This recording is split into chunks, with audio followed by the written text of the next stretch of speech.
ನಮಸ್ಕಾರ, ನಾನು ದೀಕ್ಷಾ Bangera. ಆಸ್ತ್ರ groups present ಸುದ್ದಿಗೊಂದು ಗುದ್ದು ನೇರ ಪ್ರಸಾರ ಕಾರ್ಯಕ್ರಮಕ್ಕೆ ಸ್ವಾಗತ. Powered by Mukund MGM reality, ಸಹ ಪ್ರಾಯೋಜಕರಾಗಿ ಬಿಡಿಜಿ ಎಂಟರ್ಪ್ರೈಸಸ್, ಮಾಸ್ಟರ್ ಪ್ಲಾನರಿ ಗ್ರೂಪ್ಸ್. ಇವತ್ತಿನ ಸುದ್ದಿಗೊಂದು ಗುದ್ದುವಿನ ವಿಚಾರ, ಕದ್ದವರು ಯಾರು, ಮೆದ್ದವರು ಯಾರು? ಪಾಪ ರಾಜಣ್ಣ. ಮತಕಳ್ಳತನ ಸದ್ಯಕ್ಕೆ ವಿರೋಧ ಪಕ್ಷದ ನಾಯಕ ರಾಹುಲ್ ಗಾಂಧಿ ಮಾಡಿರೋ ಆರೋಪ ದೇಶದಾದ್ಯಂತ ಚರ್ಚೆ ಶುರುವಾಗಿದೆ. ದೇಶದ ಹಲವು ರಾಜ್ಯಗಳಲ್ಲಿ ಕರ್ನಾಟಕವೂ ಸೇರಿದಂತೆ ಮತಕಳ್ಳತನ ನಡೆದಿದೆ. ಓರ್ವ ವ್ಯಕ್ತಿ ಹೆಸರಿನಲ್ಲಿ 5-6 ಕಡೆ ಮತದಾನ ಮಾಡಲಾಗಿದೆ ಎಂದು ವಿಪಕ್ಷ ನಾಯಕ ಆರೋಪ ಮಾಡಿದ್ದಾರೆ. ಇದರ ಬಗ್ಗೆ ಒಂದು ವರದಿ ಇಲ್ಲಿದೆ, ನೋಡೋಣ.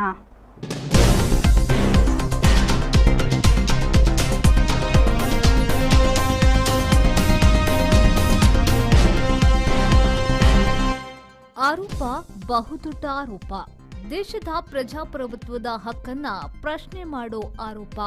ಮತಕಳ್ಳತನ ಸದ್ಯಕ್ಕೆ ವಿರೋಧ ಪಕ್ಷದ ನಾಯಕ ರಾಹುಲ್ ಗಾಂಧಿ ಮಾಡಿರುವ ಆರೋಪ ದೇಶಾದ್ಯಂತ ಚರ್ಚೆ ಶುರುವಾಗಿದೆ. ದೇಶದ ಹಲವು ರಾಜ್ಯಗಳಲ್ಲಿ ಕರ್ನಾಟಕವೂ ಸೇರಿದಂತೆ ಮತಕಳ್ಳತನ ನಡೆದಿದೆ. ಓರ್ವ ವ್ಯಕ್ತಿ ಹೆಸರಿನಲ್ಲಿ 5-6 ಕಡೆ ಮತದಾನ ಮಾಡಲಾಗಿದೆ ಎಂದು ವಿಪಕ್ಷ ನಾಯಕ ಆರೋಪವನ್ನ ಮಾಡಿದ್ದಾರೆ. ಕರ್ನಾಟಕದಿಂದ ಹೋರಾಟ ಶುರು ಮಾಡಿರುವ ಕಾಂಗ್ರೆಸ್ ನಾಯಕ ರಾಹುಲ್ ಗಾಂಧಿ ಅವರು ಕಳೆದ ಶುಕ್ರವಾರ ಬೆಂಗಳೂರಿನ ಫ್ರೀಡಂ ಪಾರ್ಕ್ನಲ್ಲಿ ಬಹುದೊಡ್ಡ ಹೋರಾಟವನ್ನ ಹಮ್ಮಿಕೊಂಡಿದ್ರು. ಮತಕಳ್ಳತನದ ವಿಚಾರವನ್ನ ಜನರಿಗೆ ಮನದಟ್ಟು ಮಾಡುವ ಕೆಲಸ ಮಾಡುತ್ತಿದೆ. ಜೊತೆಗೆ ಚುನಾವಣಾ ಆಯೋಗಕ್ಕೆ ದೂರನ್ನ ಕೂಡ ನೀಡಿದ್ದಾರೆ. ದೇಶಾದ್ಯಂತ ಜನರು ಈ ಆರೋಪವನ್ನ ದಿಟ್ಟಿಸಿ ನೋಡುವಂತೆ ಮಾಡಿದೆ. ಭಾರತೀಯ ಚುನಾವಣಾ ಆಯೋಗವು ಕ್ರಿಮಿನಲ್ ವಂಚನೆ ಮತ್ತು ಮತಗಳ್ಳತನಕ್ಕೆ ಬಿಜೆಪಿಯೊಂದಿಗೆ ಒಪ್ಪಂದ ಮಾಡಿಕೊಂಡಿದೆ ಎಂದು ರಾಹುಲ್ ಗಾಂಧಿಯವರು ಆರೋಪಿಸಿದ್ದಾರೆ. ಬೆಂಗಳೂರು ಕೇಂದ್ರ ಲೋಕಸಭಾ ಕ್ಷೇತ್ರದ ವ್ಯಾಪ್ತಿಯ ಮಹದೇವಪುರ ವಿಧಾನಸಭಾ ಕ್ಷೇತ್ರದಲ್ಲಿ ಬಿಜೆಪಿಯ ಗೆಲುವಿಗಾಗಿ ಬರೋಬ್ಬರಿ 1,250,000 ನಕಲಿ ಮತಗಳನ್ನು ಸೃಷ್ಟಿಸಲಾಗಿದೆ ಎಂದು ಅವರು ಗಂಭೀರ ಆರೋಪವನ್ನ ಮಾಡಿದ್ರು. ಕರ್ನಾಟಕ ವಿಧಾನಸಭಾ ಕ್ಷೇತ್ರದಲ್ಲಿ ಮತದಾರರ ಪಟ್ಟಿಯಲ್ಲಿ ಅಕ್ರಮ ನಡೆದಿದೆ ಎಂಬ ರಾಹುಲ್ ಗಾಂಧಿ ಆರೋಪಗಳನ್ನು ಗಮನದಲ್ಲಿಟ್ಟುಕೊಂಡು ಕರ್ನಾಟಕ ಮುಖ್ಯ ಚುನಾವಣಾಧಿಕಾರಿ ತಮ್ಮ ಸಾಕ್ಷ್ಯವನ್ನ ಸಲ್ಲಿಸುವಂತೆ ಕೇಳಿಕೊಂಡಿದ್ದಾರೆ. ಮೊದಲಿಗೆ ಬೆಂಗಳೂರಿನಲ್ಲಿ ಕಾಂಗ್ರೆಸ್ ನಾಯಕ ರಾಹುಲ್ ಗಾಂಧಿ ನೇತೃತ್ವದಲ್ಲಿ ಬೃಹತ್ ಪ್ರತಿಭಟನೆ ನಡೆಸಿದ್ರು. ಅದಾದ ಬಳಿಕ ನಿನ್ನೆ ದೆಹಲಿಯಲ್ಲಿ ಕಾಂಗ್ರೆಸ್ ನಾಯಕರು ಪ್ರತಿಭಟನೆ ನಡೆಸಿ ಚುನಾವಣಾ ಆಯೋಗದ ವಿರುದ್ಧ ಕಿಡಿಕಾರಿದ್ದಾರೆ. ಮತಗಳವು ಹಾಗೂ ಬಿಹಾರದಲ್ಲಿ ಮತದಾರರ ಪಟ್ಟಿ ಪರಿಷ್ಕರಣೆ ವಿರೋಧಿಸಿ ಲೋಕಸಭೆ ವಿರೋಧ ಪಕ್ಷದ ನಾಯಕ ರಾಹುಲ್ ಗಾಂಧಿ ಹಾಗೂ ಎಐಸಿಸಿ ಅಧ್ಯಕ್ಷ ಮಲ್ಲಿಕಾರ್ಜುನ ಖರ್ಗೆ ನೇತೃತ್ವದಲ್ಲಿ ಇಂಡಿಯಾ ಮೈತ್ರಿಕೂಟದ ಸಂಸದರು ಸಂಸತ್ ಭವನದಿಂದ ಚುನಾವಣಾ ಆಯೋಗದವರೆಗೆ ಪ್ರತಿಭಟನಾ ಮೆರವಣಿಗೆಯನ್ನ ನಡೆಸಿದ್ರು. ಪ್ರತಿಭಟನಾ ನಿರತ ಸಂಸದರನ್ನ ಪೊಲೀಸರು ಬಂಧಿಸಿದ್ರು. ಪ್ರತಿಭಟನಾ ನಿರತರನ್ನ ವಶಕ್ಕೆ ಪಡೆದ ಸಂದರ್ಭದಲ್ಲಿ ರಾಹುಲ್ ಗಾಂಧಿ ಚುನಾವಣಾ ಆಯೋಗದವರನ್ನ ಭೇಟಿ ಮಾಡಲು ಹೋಗುತ್ತಿದ್ದಾಗ ಎಲ್ಲ ಸಂಸದರನ್ನ ತಡೆದು ವಶಕ್ಕೆ ತೆಗೆದುಕೊಳ್ಳಲಾಯಿತು. ಮತಕಳ್ಳತನದ ಸತ್ಯ ಈಗ ದೇಶದ ಮುಂದಿದೆ. ಇದು ರಾಜಕೀಯ ಹೋರಾಟ ಅಲ್ಲ, ಇದು ಪ್ರಜಾಪ್ರಭುತ್ವ, ಸಂವಿಧಾನ ಮತ್ತು ಒಬ್ಬ ವ್ಯಕ್ತಿ ಒಂದು ಮತದ ಹಕ್ಕನ್ನು ರಕ್ಷಿಸುವ ಹೋರಾಟ ಎಂದು ಸ್ಪಷ್ಟಪಡಿಸಿದ್ರು. ವಿವಾದಾಸ್ಪದ ಮಾತುಗಳಿಂದ ಸದಾ ಸದ್ದು ಮಾಡುತ್ತಿದ್ದ ಸಹಕಾರ ಸಚಿವ ಕೆಎನ್ ರಾಜಣ್ಣ ತಮ್ಮ ಪಕ್ಷದ ನಡೆಯ ವಿರುದ್ಧವೇ ಟೀಕೆ ಮಾಡಲು ಹೋಗಿ ಸಚಿವ ಸ್ಥಾನದಿಂದ ವಜಾಗೊಂಡಿದ್ದಾರೆ. ಸಚಿವರಾಗಿದ್ದವರ ಹೆಸರು ಹಗರಣದಲ್ಲಿ ಪ್ರಸ್ತಾಪಗೊಂಡಾಗ ಸರ್ಕಾರ ಮುಜುಗರಕ್ಕೆ ಸಿಲುಕುವಂತಹ ಲೈಂಗಿಕ ಹಗರಣದಲ್ಲಿ ಸಿಕ್ಕಿಬಿದ್ದಾಗ ಸಚಿವರಿಂದ ಬಲವಂತವಾಗಿ ರಾಜೀನಾಮೆಯನ್ನ ಪಡೆದು ಅವರ ಗೌರವಕ್ಕೆ ಧಕ್ಕೆ ತಂದಂತಹ ನಡೆಯನ್ನ ಆಡಳಿತಾರೂಢ ಪಕ್ಷಗಳು ಅನುಸರಿಸಿಕೊಂಡು ಬಂದಿದ್ದವು. ಸಚಿವ ಸ್ಥಾನದಿಂದ ಕಿತ್ತೊಗೆಯುವ ಸನ್ನಿವೇಶಗಳು ಇತ್ತೀಚಿನ ವರ್ಷಗಳಲ್ಲಿ ಸೃಷ್ಟಿಯಾಗಿರಲಿಲ್ಲ. ರಾಜಣ್ಣ ಲೋಕಸಭೆ ಚುನಾವಣೆ ನಡೆದಿದ್ದು ಮತಪಟ್ಟಿ ಸಿದ್ಧಪಡಿಸಿದ್ದು ನಮ್ಮ ಸರ್ಕಾರದ ಅವಧಿಯಲ್ಲೇ. ಎಲ್ಲರೂ ಆಗ ಕಣ್ಣು ಮುಚ್ಚಿಕೊಂಡು ಕುಳಿತಿದ್ರು ಎಂದು ಹೇಳಿದ್ರು. ಮತ ಕಳುವಿನ ವಿರುದ್ಧ ತೊಡೆತಟ್ಟಿದ ರಾಹುಲ್ ಗಾಂಧಿ ಅವರನ್ನ ಟೀಕಿಸಲು ಇದು ಬಿಜೆಪಿಗೆ ನೆರವಾಗಿತ್ತು. ಇದರಿಂದ ಕಾಂಗ್ರೆಸ್ ಹೈಕಮಾಂಡ್ ಮುಜುಗರಕ್ಕೆ ಈಡಾಗಿತ್ತು. ಮುಂಗಾರು ಅಧಿವೇಶನದ ಮೊದಲ ದಿನವೇ ರಾಜಣ್ಣ ಅವರನ್ನ ಸಚಿವ ಸಂಪುಟದಿಂದ ವಜಾಗೊಳಿಸಿದ್ದರಿಂದ ಸರ್ಕಾರದ ವಿರುದ್ಧ ಹೋರಾಟ ರೂಪಿಸಲು ಅಣಿಯಾಗಿದ್ದ ಪ್ರತಿಪಕ್ಷಗಳಿಗೆ ಇದು ಪ್ರಬಲ ಅಸ್ತ್ರವಾಗಿ ಪರಿಣಮಿಸಿದೆ. ಕಲಾಪ ಆರಂಭವಾದ ಹೊತ್ತಿನಲ್ಲಿ ರಾಜೀನಾಮೆ ನೀಡಿದ್ದಾರೆ ಎಂಬ ಸುದ್ದಿ ಹರಿದಾಡಿತ್ತು. ಸಂಜೆಯ ಹೊತ್ತಿಗೆ ರಾಜಣ್ಣ ರಾಜೀನಾಮೆ ನೀಡಿದ್ದಲ್ಲ, ಅವರನ್ನ ಸಚಿವ ಸ್ಥಾನದಿಂದ ವಜಾ ಮಾಡಲಾಗಿದೆ ಎಂಬ ಸುದ್ದಿ ಖಚಿತವಾಯಿತು. ಮುಖ್ಯಮಂತ್ರಿ ಕಚೇರಿಯಿಂದ ರಾಜಭವನಕ್ಕೆ ಅದೇ ರೀತಿಯ ಸೂಚನೆ ರವಾನೆಯಾಯಿತು. ರಾಜಣ್ಣ ಅವರನ್ನ ಸಚಿವ ಸ್ಥಾನದಿಂದ ವಜಾಗೊಳಿಸುವ ಶಿಫಾರಸಿನ ಕುರಿತು ಮರೋಲಿಯು ಸರ್ಕಾರದ ಮುಖ್ಯ ಕಾರ್ಯದರ್ಶಿಗೆ ತಲುಪಿತು. ವಜಾಗೊಳಿಸಿದ ಅಧಿಸೂಚನೆ ಆವಾಗ ಹೊರಬಿದ್ದಿತ್ತು. ನೋಡಿ, ನಾನು ರಾಹುಲ್ ಗಾಂಧಿ ಅವರಿಗೆ, ನಮ್ಮ ಅಧ್ಯಕ್ಷರಿಗೆ ಮತ್ತು ವೇಣುಗೋಪಾಲ್ ಅವರಿಗೆ ನಾನು ಏನೆಲ್ಲ ಅವರಲ್ಲಿ ಒಂದು ತಪ್ಪು ಗ್ರಹಿಕೆ ಆಗಿದೆ ಅಂತಕ್ಕಂಥ ನನಗೆ ಮಾಹಿತಿ ಇದೆ. ಆ ತಪ್ಪು ಗ್ರಹಿಕೆಯನ್ನು ನಿವಾರಣೆ ಮಾಡಲಿಕ್ಕೆ ನಾನು ಅವನ್ನೆಲ್ಲರೂ ಕೂಡ ಭೇಟಿ ಮಾಡಲಿಕ್ಕೆ ದೆಹಲಿಗೆ ಹೋಗ್ತೇನೆ. ಇನ್ನು ನಮ್ಮ ಎಲ್ಲ ಹಿರಿಯ ಸಚಿವರುಗಳು, ಶಾಸಕರು ಕೂಡ ಹೋಗ್ತೀವಿ. ಅವ್ರಿಗೇನು ತಪ್ಪು ಗ್ರಹಿಕೆ ಆಗಿದೆ, ತಪ್ಪು ಗ್ರಹಿಕೆಯನ್ನು ನಿವಾರಿಸ್ತಕ್ಕಂಥ ಪ್ರಯತ್ನವನ್ನು ನಾವು ಮಾಡ್ತೇವೆ. ನಾವು ಏನೇ ಮಾತಾಡಿದ್ರು ಅಂತಿಮವಾಗಿ ನಾವು ಪಕ್ಷದ ಹೈಕಮಾಂಡ್ಗೆ ಬದ್ಧ ಇರ್ತಕ್ಕಂಥವರು. ರಾಹುಲ್ ಗಾಂಧಿಯವರು ಈ ದೇಶದ ನಾಯಕರಿದ್ದಾರೆ. ಅವರು ಏನು ಈ ದೇಶದ ಈಗ ಮತಗಳ್ಳತನದ ಬಗ್ಗೆ ಅವರೇನು ಅಭಿಯಾನವನ್ನು ಇಡೀ ದೇಶದಲ್ಲಿ ಮಾಡ್ತಾ ಇದ್ದಾರೆ, ಅದಕ್ಕೆ ನಾವೆಲ್ಲರೂ ಬೆಂಬಲ ಇದ್ದೇ ಇದೆ ಮತ್ತು ಅವರ ಮಾರ್ಗದರ್ಶನದಂತೆ ನಾವು ಮುಂದೆನೂ ಕೂಡ ಕೆಲಸ ಮಾಡ್ತೇವೆ. ಸರ್, ತಪ್ಪು ಗ್ರಹಿಕೆ ಮಾಡಿಸಿದವರು ಇದ್ದಾರಾ? ತಪ್ಪು ಗ್ರಹಿಕೆ ಮಾಡಿಸಿದವರು ಇದ್ದಾರಾ? ಈಗಾಗಲೇ ಹೇಳಿದ್ದೇನೆ, ಯಾರು? ಏನೆಲ್ಲ ಬೇರೆ ವಿವರಗಳಿದ್ದಾವೆ, ಮುಂದಿನ ಸಮಯಕ್ಕೆ ಸರಿಯಾಗಿ ಅವೆಲ್ಲ ತಿಳಿಸಿ. ಬ್ಯೂರೋ ರಿಪೋರ್ಟ್, ವಿ4 ನ್ಯೂಸ್, ಬೆಂಗಳೂರು.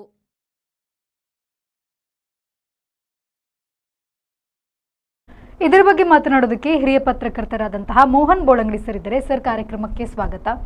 ರಾಹುಲ್ ಗಾಂಧಿ ಅವರು ಮತಗಳ್ಳತನ ಆಗಿದೆ ಅಂತ ಗಂಭೀರವಾಗಿ ಆರೋಪವನ್ನು ಮಾಡಿರುವಂಥದ್ದು ನಾವು ಈಗಾಗಲೇ ನೋಡ್ತಾ ಇದ್ದೀವಿ. ಸರ್, ಇದ್ರ ಬಗ್ಗೆ ನೀವೇನು ಹೇಳ್ತೀರಾ? ನೋಡಿ, ಈ ದೇಶದ ರಾಜಕೀಯ ವ್ಯವಸ್ಥೆಯಲ್ಲಿ ಮತದಾನ ಎನ್ನುವುದು ಅತ್ಯಂತ ಪವಿತ್ರವಾದ್ದು. ಹೌದು. ಯಾವುದೇ ರಾಜಕೀಯ ಪಕ್ಷಗಳು ಅಧಿಕಾರಕ್ಕೆ ಬರಬೇಕಾದ್ರೆ ನೀವು ಸ್ಥಾನಗಳನ್ನು ಗಳಿಸಬೇಕು. ಸ್ಥಾನಗಳ ಗಳಿಕೆ ಹೇಗೆ ಅಂತ ಹೇಳಿದರೆ, ಪಡೆಯುವಂತಹ ಮತಗಳ ಆಧಾರದಲ್ಲಿ ಸ್ಥಾನಗಳ ಗಳಿಕೆ ಆಗ್ತದೆ. ಒಂದು ಮತದ ಅಂತರದಿಂದ ಪಡೆದ ಗೆಲುವೇ. ಹೌದು. 1,00,000 ಮತಗಳ ಅಂತರದಿಂದ ಪಡೆದ ಗೆಲುವು ಸಹ ಗೆಲುವೇ. ಹೌದು. ಇಬ್ಬರಿಗೂ ಸ್ಥಾನಮಾನ ಒಂದೇ ರೀತಿ. ಹೌದು. ಆದ್ದರಿಂದ ಪ್ರತಿಯೊಬ್ಬರು ತಾವು ಗಳಿಸುವಂತಹ ಮತಗಳ ಸಂಖ್ಯೆಯನ್ನು ಹೆಚ್ಚು ಮಾಡಲಿಕ್ಕೆ ಪ್ರಯತ್ನ ಪಡ್ತಾ ಇರ್ತಾರೆ ಪ್ರತಿ ಚುನಾವಣೆಯಲ್ಲೂ ಸಹ. ಅದಕ್ಕೆ ಚುನಾವಣಾ ಆಯೋಗ ಮತದಾರರ ಪಟ್ಟಿಯನ್ನು ತಯಾರಿಸ್ತದೆ. ಈ ಪಟ್ಟಿ ತಯಾರಿಸುವುದು ಚುನಾವಣಾ ಆಯೋಗ ಆದರೂ ಸಹ ಅದರ ಜವಾಬ್ದಾರಿ ಇರುವುದು ಜಿಲ್ಲಾ ಮಟ್ಟದಲ್ಲಿ ಜಿಲ್ಲಾಧಿಕಾರಿಗಳಿಗೆ, ತಾಲೂಕು ಮಟ್ಟದಲ್ಲಿ ತಹಶೀಲ್ದಾರರಿಗೆ. ಅವರು ತಮ್ಮ ಅಧೀನ ಸರ್ಕಾರಿ ಅಧಿಕಾರಿಗಳನ್ನು ಬಳಸಿಕೊಂಡು ಆ ಪಟ್ಟಿಯನ್ನು ತಯಾರಿಸಬೇಕು. ಪಟ್ಟಿ ತಯಾರಿಸಿದ ನಂತರ ಅದರ ಕರಡು ಪಟ್ಟಿ ಬಿಡುಗಡೆ ಆಗ್ತದೆ. ಆ ಕರಡು ಪಟ್ಟಿಯನ್ನು ಎಲ್ಲ ರಾಜಕೀಯ ಪಕ್ಷಗಳಿಗೆ ಕೊಡಬೇಕು. ಕೊಟ್ಟು ಅವರು ಅದರಲ್ಲಿ ಆಕ್ಷೇಪಣೆಗಳಿದ್ದರೆ ಅದನ್ನು ಸೂಚಿಸಬೇಕು. ಆಕ್ಷೇಪಣೆಗಳಿದ್ದರೆ ಅದನ್ನು ಕರೆಕ್ಷನ್ ಮಾಡಬೇಕು. ಆಕ್ಷೇಪಣೆ ಇಲ್ಲದಿದ್ದರೆ ಅದೇ ಪಟ್ಟಿಯನ್ನು ಮುದ್ರಿಸಿ ಬಿಡುಗಡೆ ಮಾಡುವಂಥದ್ದು. ಆ ಪಟ್ಟಿಯ ಆಧಾರದಲ್ಲಿಯೇ ಚುನಾವಣೆ ನಡೆಯುವುದು. ಒಟ್ಟಾರೆ ಮತದಾರರ ಸಂಖ್ಯೆ ಎಷ್ಟಿದೆ ಅಂತ ಗೊತ್ತಾಗುವುದೇ ಆ ಪಟ್ಟಿಯ ಆಧಾರದಲ್ಲಿ. ಆದ್ದರಿಂದ ಆ ಪಟ್ಟಿಯೇ ಪ್ರಮುಖವಾದದ್ದು. ಆ ಪಟ್ಟಿಯಲ್ಲಿ ಹೆಸರು ಇಲ್ಲದೇ ಇದ್ದಲ್ಲಿ ಯಾರಿಗೂ ಮತ ಚಲಾವಣೆಗೆ ಅವಕಾಶ ಇಲ್ಲ. ಅವನ ಹತ್ರ ಎಪಿಕ್ ಕಾರ್ಡ್ ಇರಲಿ, ಆಧಾರ್ ಕಾರ್ಡ್ ಇರಲಿ, ರೇಷನ್ ಕಾರ್ಡ್ ಇರಲಿ, ಪಾಸ್ಪೋರ್ಟ್ ಇರಲಿ, ಯಾವುದೇ ರೀತಿಯ ದಾಖಲೆಗಳು ಇದ್ದರೂ ಸಹ ಆತ ಮತ ಚಲಾವಣೆ ಮಾಡಬೇಕಾ, ಆತನ ಹೆಸರು ಮತದಾರರ ಪಟ್ಟಿಯಲ್ಲಿ ಇರಬೇಕು. ಅದರಿಂದಾಗಿ ಮತದಾರರ ಪಟ್ಟಿಯೇ ಮತದಾನಕ್ಕೆ ಬಹುದೊಡ್ಡ ದಾಖಲೆ, ಅದೇ ಅಂತಿಮ. ಆದ್ದರಿಂದ ಈಗ ರಾಹುಲ್ ಗಾಂಧಿ ಅವರು ಏನು ಹೇಳ್ತಾ ಇದ್ದಾರೆ ಅಂತ ಹೇಳಿದರೆ, ಮತದಾರರ ಪಟ್ಟಿಯಲ್ಲಿ ನೀವು ಅಕ್ರಮ ಮತದಾರರನ್ನು ಸೇರಿಸಿದ್ದೀರಿ. ಆ ಅಕ್ರಮ ಮತದಾರರು ಮತದಾನ ಮಾಡಿದ್ದರಿಂದ ಕೆಲವೊಂದು ಕ್ಷೇತ್ರಗಳಲ್ಲಿ ಮತ ಚಲಾವಣೆಯ ಅಂಕಿ ಅಂಶಗಳು ಬದಲಾಗಿದೆ. ಗೆಲ್ಲುವವರು ಸೋತಿದ್ದಾರೆ, ಸೋಲುವವರು ಗೆದ್ದಿದ್ದಾರೆ. ಅದರಿಂದಾಗಿ ನೀವು ಮತ ಕಳ್ಳತನ ಮಾಡಿದ್ದಾರೆ ಅಂತೇಳಿ. ಇದೇ ರೀತಿಯಲ್ಲಿ ಬಿಹಾರದ ಚುನಾವಣೆ ಬರ್ತಾ ಇದೆ. ಆ ಚುನಾವಣೆಗಾಗಿ ಬಿಹಾರ ಸರ್ಕಾರ ಮತದಾರರ ಪಟ್ಟಿಯ ಪರಿಷ್ಕರಣೆ ಮುಂದಾಗಿದೆ. ಆ ಸಂದರ್ಭದಲ್ಲಿ ಲಕ್ಷಾಂತರ ಮತದಾರರ ಹೆಸರನ್ನು ಡಿಲೀಟ್ ಮಾಡಲಾಗ್ತಾ ಇದೆ. ಡಿಲೀಟ್ ಮಾಡ್ತಿದ್ದಾರೆ. ಡಿಲೀಟ್ ಮಾಡ್ತಾ ಇದ್ದಾರೆ. ಯಾಕಂತ ಹೇಳಿದ್ರೆ ಅವರು ಬಿಹಾರದ ಮತದಾರರಲ್ಲ, ಈಗಾಗಲೇ ಮತದಾರರ ಪಟ್ಟಿಯಲ್ಲಿ ಸೇರ್ಪಡೆಗೊಂಡಿದ್ದವರು. ಗ್ರೌಂಡ್ ಲೆವೆಲ್ ಅಲ್ಲಿ ನೀವು ವೆರಿಫೈ ಮಾಡಿದ ಸಂದರ್ಭದಲ್ಲಿ ಅವರು ಬಿಹಾರದ ಮತದಾರರಲ್ಲ, ಅವರು ಬೇರೆ ಕಡೆಯಿಂದ ಬಂದು ಇಲ್ಲಿ ಮತದಾರರ ಪಟ್ಟಿಗೆ ಸೇರ್ಪಡೆಯಾದವರು. ಅವರ ಹತ್ರ ಮತದಾರರ ಪಟ್ಟಿ ಬಿಟ್ಟರೆ ಬೇರೆ ದಾಖಲೆ ಇಲ್ಲ. ಆದ್ದರಿಂದಾಗಿ ಅಂತ ಹೆಸರನ್ನು ನೀವು ಡಿಲೀಟ್ ಮಾಡ್ತಾ ಇದ್ದೀರಿ, ಬೇರೆ ಮತದಾರರನ್ನು ನೀವು ಸೇರಿಸ್ತಾ ಇದ್ದೀರಿ.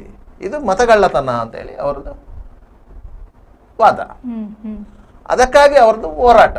ಯಾಕಂದ್ರೆ ಇನ್ನೊಂದು 6 ತಿಂಗಳಲ್ಲಿ ಬಿಹಾರದಲ್ಲಿ ಎಲೆಕ್ಷನ್ ಬರ್ಲಿಕ್ಕಿದೆ.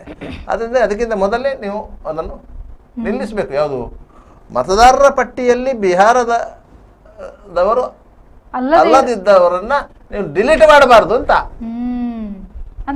ಇಷ್ಟು ವರ್ಷಗಳ ಕಾಲ ಅವರು ಮತದಾರರ ಪಟ್ಟಿಯಲ್ಲಿದ್ದು ಅಲ್ಲಿ ಮತದಾನ ಮಾಡಿದ್ದಾರೆ, ಅಂತವರಿಗೆ ನೀವು ಅವಕಾಶವನ್ನು ನಿರಾಕರಿಸಬಾರದು ಅಂತ ಹೇಳಿದ್ರೆ ಅವ್ರದ್ದು ಒತ್ತಾಯ. ಅದೇ ರೀತಿ ಕರ್ನಾಟಕದ ಬೆಂಗಳೂರು ಸೆಂಟ್ರಲ್ ಲೋಕಸಭಾ ಕ್ಷೇತ್ರದ ಮಹದೇವಪುರ ವಿಧಾನಸಭಾ ಕ್ಷೇತ್ರ ವ್ಯಾಪ್ತಿಯಲ್ಲಿ ಕೆಲವೊಂದು 1000 ಮತಗಳ ಕಳ್ಳತನ ಆಗಿದೆ. ಅದರ ಪರಿಣಾಮವಾಗಿಯೇ ಬೆಂಗಳೂರು ಸೆಂಟ್ರಲ್ ಕ್ಷೇತ್ರದಿಂದ PC ಮೋಹನ್ ಅವರು ಅತ್ಯಲ್ಪ ಮತಗಳ ಅಂತರದಿಂದ ಗೆಲುವು ಸಾಧಿಸಿದ್ದಾರೆ. ಆ ಮತದ ಕಳವು ಮಹದೇವಪುರ ವಿಧಾನಸಭಾ ಕ್ಷೇತ್ರದಲ್ಲಿ ಆಗಿದೆ ಎನ್ನುವುದು ಆರೋಪ. ಈ ಸಂದರ್ಭದಲ್ಲಿ ರಾಜ್ಯದ ಸಹಕಾರಿ ಸಚಿವ ರಾಜಣ್ಣ ಅವರು ಒಂದು ಮಾತು ಹೇಳಿದರು. ಯಾಕಂತ ಹೇಳಿದರೆ ಅವರು ವಾಸ್ತವ ಸತ್ಯವನ್ನು ಆ ಸಂದರ್ಭದಲ್ಲಿ ಹೇಳಿದರು. ಮತದಾರ ಪಟ್ಟಿಯನ್ನು ಮಾಡಿದ್ಯಾರು? ನಮ್ಮದೇ ಸರ್ಕಾರ ಅಸ್ತಿತ್ವದಲ್ಲಿರುವಾಗ ಮತದಾರ ಪಟ್ಟಿಯನ್ನು ಮಾಡಿದ್ದು. ಪ್ರಾಮಾಣಿಕವಾಗಿ ಹೇಳಿದ್ರು. ನಮ್ಮದೇ ಅಧಿಕಾರಿಗಳು ಮಾಡಿದ್ದು, ಚುನಾವಣಾ ಆಯೋಗದ ಅಧಿಕಾರಿಗಳಲ್ಲ, ನಮ್ಮದೇ ಅಧಿಕಾರಿಗಳು ಮಾಡಿದ್ದು. ಆ ಸಂದರ್ಭದಲ್ಲಿ ಕರಡು ಮತದಾರರ ಪಟ್ಟಿಯನ್ನು ಪ್ರಕಟಿಸಿದ ಸಂದರ್ಭದಲ್ಲಿ ನೀವು ಆಕ್ಷೇಪಣೆ ಸಲ್ಲಿಸದೆ ಈಗ ಮತ ಕಳ್ಳತನ ಆಗಿದೆ ಅಂತ ಹೇಳಿ ಚುನಾವಣಾ ಆಯೋಗದ ಮೇಲೆ ದೂರು ಮಾಡೋದ್ರಲ್ಲಿ ಅರ್ಥ ಏನಿದೆ ಅಂತ ಹೇಳಿದರು. ಅದಕ್ಕೆ ಅವರನ್ನ ವಜಾ ಮಾಡಿಬಿಟ್ರು, ಸಚಿವ ಸ್ಥಾನದಿಂದ ವಜಾ ಮಾಡಿಬಿಟ್ರು.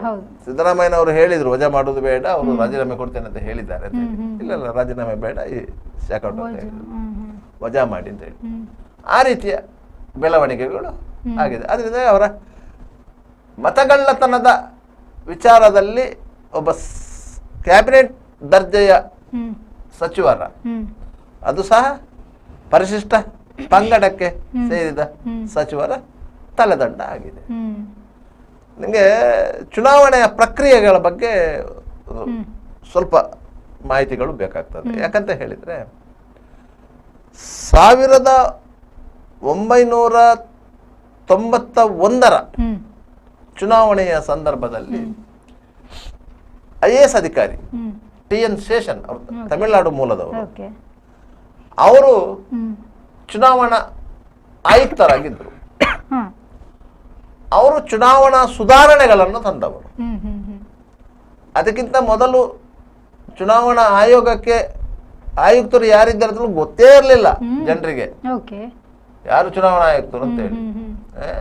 ಸುರಿಗೆ ಚುನಾವಣಾ ಆಯುಕ್ತರು ಎನ್ನುವಂತ ಒಂದು ಹುದ್ದೆ ಇದೆ, ಆ ಹುದ್ದೆಗೆ ಇಂತಿಂತ ಒಂದು ಅಧಿಕಾರ ಇದೆ ಅಂತ ತೋರಿಸಿಕೊಟ್ಟವರು TN ಶೇಷನ್.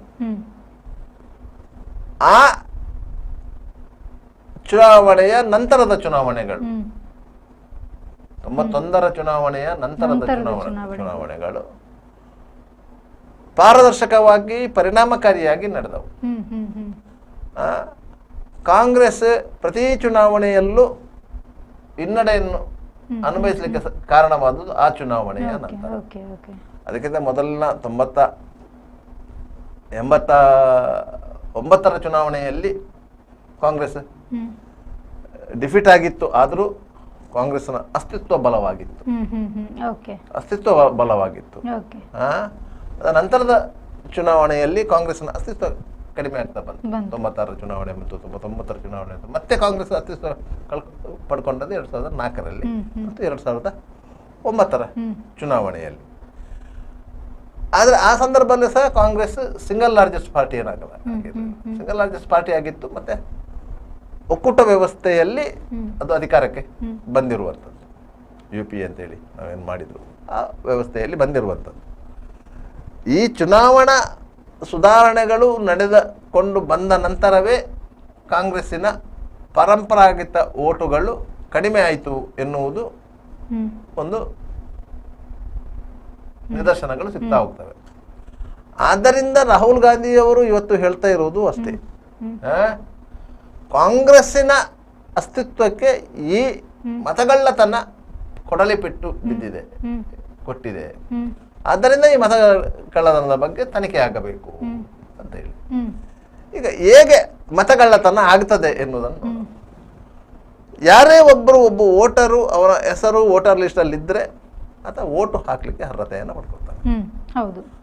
ಆತ ಚುನಾವಣಾ ಆಯೋಗ ಕೊಟ್ಟಿರುವಂತಹ ಎಪಿಕ್ ಕಾರ್ಡ್, ಚುನಾವಣಾ ಗುರುತಿನ ಚೀಟಿ ಅಂತ ಹೇಳ್ತೇವೆ, ಅದನ್ನು ಹೊರತುಪಡಿಸಿ ಯಾವುದಾದರೂ ಫೋಟೋ ಇರುವಂತಹ ಸರ್ಕಾರಿ ವ್ಯವಸ್ಥೆಯ ಕಾರ್ಡ್ಗಳು, ಗುರುತಿನ ಕಾರ್ಡ್ಗಳನ್ನು ಬಳಸಿಕೊಂಡು, ಒಂದು 16 ಕಾರ್ಡ್ಗಳನ್ನು ಬಳಸಿಕೊಂಡು ನೀವು ಚುನಾವಣೆಯಲ್ಲಿ ಮತದಾನ ಮಾಡಬಹುದು. ಅದನ್ನು ಬಳಸಿಕೊಂಡು ಮಾಡಬಹುದು. ಆದರೆ ನಿಮಗೆ ವೋಟರ್ ಲಿಸ್ಟಲ್ಲಿ ನಿಮ್ಮ ಹೆಸರು ಇಲ್ಲದಿದ್ದಲ್ಲಿ ನೀವು ಚುನಾವಣೆಯಲ್ಲಿ ಭಾಗವಹಿಸಲಿಕ್ಕೆ ಸಾಧ್ಯ ಆಗೋದಿಲ್ಲ, ಮತದಾನ ಮಾಡಲಿಕ್ಕೆ ಸಾಧ್ಯ ಆಗೋದಿಲ್ಲ. ನಿಮ್ಮಲ್ಲಿ ಎಪಿ ಕಾರ್ಡ್ ಇದೆ, ನಿಮ್ಮ ಹತ್ರ ಪಾಸ್ಪೋರ್ಟ್ ಇದೆ, ನಿಮ್ಮ ಹತ್ರ ಡ್ರೈವಿಂಗ್ ಲೈಸೆನ್ಸ್ ಇದೆ, ನಿಮ್ಮ ಹತ್ರ ಬೇರೆ ಬೇರೆ ದಾಖಲೆಗಳಿವೆ, ಆಗೋದಿಲ್ಲ. ನಿಮಗೆ ವೋಟರ್ ಲಿಸ್ಟಲ್ಲೇ ಹೆಸರಿರಬೇಕು. ಈ ವೋಟರ್ ಲಿಸ್ಟನ್ನು ಪ್ರತಿ 5 ವರ್ಷಗಳಿಗೊಮ್ಮೆ ಪರಿಷ್ಕರಣೆ ಮಾಡ್ತಾರೆ. ಪ್ರತಿ 5 ವರ್ಷಗಳಿಗೆ ಒಮ್ಮೆ, 10 ವರ್ಷಗಳಿಗೊಮ್ಮೆ ಸಮಗ್ರ ಪರಿಷ್ಕರಣೆ ಮಾಡಬೇಕಂತ ಇದೆ. ಅದೇ ಸಾರಾಸಗಟಾಗಿ 10 ವರ್ಷಗಳಿಗೊಮ್ಮೆ ಪರಿಷ್ಕರಣೆ ಮಾಡುವುದಿಲ್ಲ. ಆದ್ರೆ 5 ವರ್ಷಗಳಿಗೊಮ್ಮೆ ಪರಿಷ್ಕರಣೆ ಮಾಡುವುದು ಏನಂತ ಹೇಳಿದರೆ, ಒಂದು ವಾರ್ಡ್ ನಂಬರ್ ನ ವೋಟರ್ ಲಿಸ್ಟ್ ಅಂತ ಇಟ್ಕೊಳ್ಳಿ.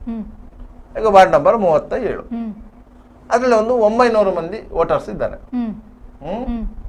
ಆ ವಾರ್ಡ್ನ ವೋಟರ್ ಲಿಸ್ಟ್ ಅನ್ನು ಪರಿಷ್ಕರಣೆ ಮಾಡುವುದು ಹೇಗೆ ಅಂತ ಹೇಳಿದರೆ, ಆ ವೋಟರ್ ಲಿಸ್ಟ್ಗೆ ಎಷ್ಟು ಮಂದಿ ಸೇರ್ಪಡೆಯಾಗಿದ್ದಾರೆ ಅಂತ ನೋಡುವುದು, ಎಷ್ಟು ಮಂದಿ ಡಿಲೀಟ್ ಆಗಿದ್ದಾರೆ ಅಂತ ನೋಡುವುದು. ಅದನ್ನು ಆ ವೋಟರ್ ಲಿಸ್ಟ್ನ ಲಾಸ್ಟ್ 2 ಶೀಟನ್ನು ಅಂಟಿಸುವುದು. ಆಯ್ತಾ? ಒಂದು ಕಡೆಯಲ್ಲಿ ಡಿಲೀಟ್ ಆಗಿರ್ಬೋದು, ಇನ್ನೊಂದು ಕಡೆಯಲ್ಲಿ ಸೇರ್ಪಡೆ ಆಗಿರ್ಬೋದು. ಇದು ಯಾಕಂತ ಹೇಳಿದರೆ, ಒಬ್ಬರು ಒಂದು ಚುನಾವಣೆಯ ಸಂದರ್ಭದಲ್ಲಿ ಒಂದು ಪ್ಲೇಸ್ ಅಲ್ಲಿ ಇರ್ತಾರೆ, ಒಂದು ಅಡ್ರೆಸ್ ಅಲ್ಲಿ ಇರ್ತಾರೆ. ತದನಂತರ ಅವರು ಬೇರೆ ಅಡ್ರೆಸ್ಗೆ ಶಿಫ್ಟ್ ಆಗಿರ್ತಾರೆ. ಬಾಡಿಗೆ ಮನೆಯಲ್ಲಿದ್ದವರು ಬೇರೆ ಬೇರೆ ಅಡ್ರೆಸ್ಗೆ ಹೋಗಿರ್ತಾರೆ. ಆಗ ಅವರು ಆ ಅಡ್ರೆಸ್ ಅಲ್ಲಿ ವೋಟರ್ ಲಿಸ್ಟ್ಗೆ ಸೇರ್ಪಡೆ ಆಗ್ತಾರೆ. ಈ ಅಡ್ರೆಸ್ ಅಲ್ಲಿ ಇದ್ದಂತಹ ವೋಟರ್ ಲಿಸ್ಟ್ ಅಲ್ಲಿ ಅವರ ಹೆಸರು ಇದ್ದಿರ್ತದೆ, ಇಲ್ಲಿ ಡಿಲೀಟ್ ಆಗಿರುವುದಿಲ್ಲ. ಆದ್ರಿಂದ 2 ವೋಟರ್ ಲಿಸ್ಟ್ ಅಲ್ಲಿ ಅವರ ಹೆಸರು ಇರ್ತದೆ. ಅವರು ಆ 2 ಕಡೆಯಲ್ಲಿ ಹೋಗಿ ಮತದಾನ ಮಾಡಬಹುದು, ಅವಕಾಶಗಳಿವೆ. ಆದರೆ ನೀವು ಒಂದು ಕಡೆಯಲ್ಲಿ ಮತದಾನ ಮಾಡಿದ ಕೂಡಲೇ ನಿಮ್ಮ ಕೈ ಬೆರಳಿಗೆ ಅಳಿಸಲಾಗದ ಒಂದು ಶಾಯಿ ಆಗ್ತಾರೆ.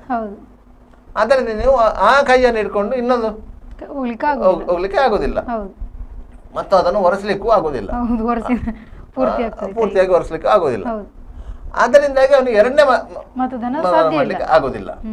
ಮತ್ತೆ ಮೃತಪಟ್ಟವರು, ಅವರ ಹೆಸರು ಸಹ ರದ್ದಾಗಿರೋದಿಲ್ಲ, ಅದು ವೋಟರ್ ಲಿಸ್ಟ್. ನಿಮ್ಗೆ ವೋಟಿಂಗ್ ಪ್ರಮಾಣವನ್ನ ಚುನಾವಣಾ ಆಯೋಗ ಕ್ಯಾಲ್ಕುಲೇಟ್ ಮಾಡುವಾಗ ನಿಮ್ಗೆ 66%, 68%, 72%, 80% ಅಂತೆಲ್ಲ ವೋಟಿಂಗ್ ಆಗಿದೆ ಅಂತ ಹೇಳ್ತಾರೆ. ಆದರೆ ಉಳಿದ ವೋಟುಗಳು ಎಲ್ಲಿ ಹೋಯ್ತು ಅಂತ ನೀವು ಆಲೋಚನೆ ಮಾಡಬೇಕು. ಸಾಮಾನ್ಯವಾಗಿ ಇದು 80% ವೋಟಿಂಗ್ ಆಗಿದೆಪ್ಪ, ಆದ್ರೆ 20% ಜನ ಎಲ್ಲಿ ಹೋದ್ರು?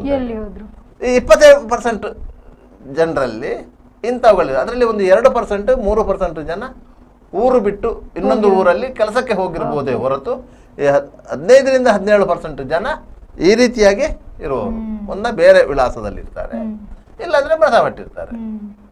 ಅದನ್ನ ಡಿಲೀಟ್ ಮಾಡಬೇಕಾಗಿರೋರು ಯಾರು? ಈ ಪ್ರತಿ ಚುನಾವಣೆಯ ಸಂದರ್ಭದಲ್ಲಿ ನೀವು ಕಾನೇಶ್ಮಾರಿ ಅಂತ ಒಂದು ಸಿಸ್ಟಮ್ ಅನ್ನು ತಂದ್ರೆ, ಅವರು ಪ್ರತಿ ಮನೆಗೆ ಬಂದು ಅದನ್ನು ಎಂಟ್ರಿ ಮಾಡಿಕೊಂಡು ಹೋದ್ರೆ ಅದು ಡಿಲೀಟ್ ಆಟೋಮೆಟಿಕ್ಲಿ ಆಗುತ್ತದೆ. ಓಕೆ. ಅದನ್ನು ಮಾಡಲ್ಲ. ಅದನ್ನ ಅದನ್ನು ಮಾಡಲ್ಲ. ನೀವು ಮತಕಳ್ಳತನ ಆಯ್ತು, ಮತಕಳ್ಳತನ ಆಯ್ತು ಅಂತ ಹೇಳೋದು. ಹೌದು ಆಯ್ತಾ? ಅದನ್ನು ಸುಲಿಗೆ ಮಾಡ್ಬೇಕು. ಅದು ಮಾಡಬೇಕಾದವರು ಯಾರು? ಸರ್ಕಾರಿ ಅಧಿಕಾರಿಗಳೇ. ಹೌದು ಯಾವ ಸರ್ಕಾರ ಅಸ್ತಿತ್ವದಲ್ಲಿ ಇರ್ತದ ಆ ಸರ್ಕಾರದ ಅಧಿಕಾರಿಗಳೇ ಅದನ್ನು ಮಾಡುದು. ಮಾಡ್ಬೇಕು. ಹೌದು. ಆಯಾ ಜಿಲ್ಲಾಧಿಕಾರಿಗಳೇ ಜಿಲ್ಲಾ ಚುನಾವಣಾಧಿಕಾರಿಗಳು. ಅವರಿಗೆ ಆ ಪವರ್ ಇರುವುದು. ಓಕೆ. ಒಬ್ಬನನ್ನು ಮತದಾರ ಪಟ್ಟಿಗೆ ಸೇರಿಸಲಿಕ್ಕೂ ಅವನನ್ನು ಡಿಲೀಟ್ ಮಾಡ್ಲಿಕ್ಕೆ ಪವರ್ ಇರುವುದು ಜಿಲ್ಲಾಧಿಕಾರಿಗಳಿಗೆ. ಆದ್ದರಿಂದ ನೀವು ಜಿಲ್ಲಾಧಿಕಾರಿಗಳು ತಪ್ಪು ಮಾಡಿದ್ರೆ ಅದರ ತಪ್ಪನ್ನು ಸರ್ಕಾರ ಹೊತ್ತುಕೊಳ್ಬೇಕು. ಅದನ್ನು ಯಾವುದೇ ರಾಜಕೀಯ ಪಕ್ಷಗಳು ಹೊತ್ತುಕೊಳ್ಳುವುದಲ್ಲ. ರಾಜಕೀಯ ಪಕ್ಷಗಳಿಗೆ ಮತದಾರರ ಪಟ್ಟಿಯ ಕರಡು ಪ್ರತಿಯನ್ನು, ಮತದಾರರ ಪಟ್ಟಿಯನ್ನು ಪರಿಷ್ಕರಣೆ ಮಾಡಿದಂತ ಸಂದರ್ಭದಲ್ಲಿ ಕರಡು ಪ್ರತಿಯನ್ನ ಎಲ್ಲ ರಾಜಕೀಯ ಪಕ್ಷಗಳಿಗೆ ಚುನಾವಣಾ ಆಯೋಗ ಕೊಡ್ತದೆ. ಆಯೋಗದ ಮೂಲಕ ಅಧಿಕಾರಿಗಳು ಕೊಡ್ತಾರೆ. ಆಗ ಅದಕ್ಕೆ ಮಿಸ್ಟೇಕ್ ಇದ್ರೆ, ತಪ್ಪುಗಳು ನುಸುಳಿದ್ದರೆ ಅದನ್ನು ಗುರುತಿಸಿ ರಾಜಕೀಯ ಪಕ್ಷಗಳು ಆಕ್ಷೇಪಣೆ ಸಲ್ಲಿಸಬೇಕು. ಆ ಆಕ್ಷೇಪಣೆಯನ್ನು ಮನ್ನಿಸಿ ಅದನ್ನು ಪರಿಶೀಲನೆ ಮಾಡಿ ಅದನ್ನು ತಿದ್ದುಪಡಿ ಮಾಡ್ತಾರೆ. ಅದ ನಂತರ ಮತದಾರ ಪಟ್ಟಿ ಪ್ರಿಂಟಿಗೆ ಹೋಗ್ತದೆ, ಪ್ರಿಂಟ್ ಆಗಿ ಬರ್ತದೆ. ಆ ಪಟ್ಟಿ ಬಂದ ಮೇಲೆ ನಿಮಗೆ ತಿದ್ದುಪಡಿಗೆ ಅವಕಾಶ ಇಲ್ಲ. ನಿಮಗೆ ಯಾವಾಗ 30 ದಿವಸ ಮೊದಲು ಆಕ್ಷೇಪಣೆಗೆ ಸಮಯಾವಕಾಶ ಕೊಟ್ಟಿದೆ ಆ ಸಂದರ್ಭದಲ್ಲಿ ಮಾಡಬೇಕು. ಯಾವ ರಾಜಕೀಯ ಪಕ್ಷಗಳು ಮಾಡುವುದಿಲ್ಲ.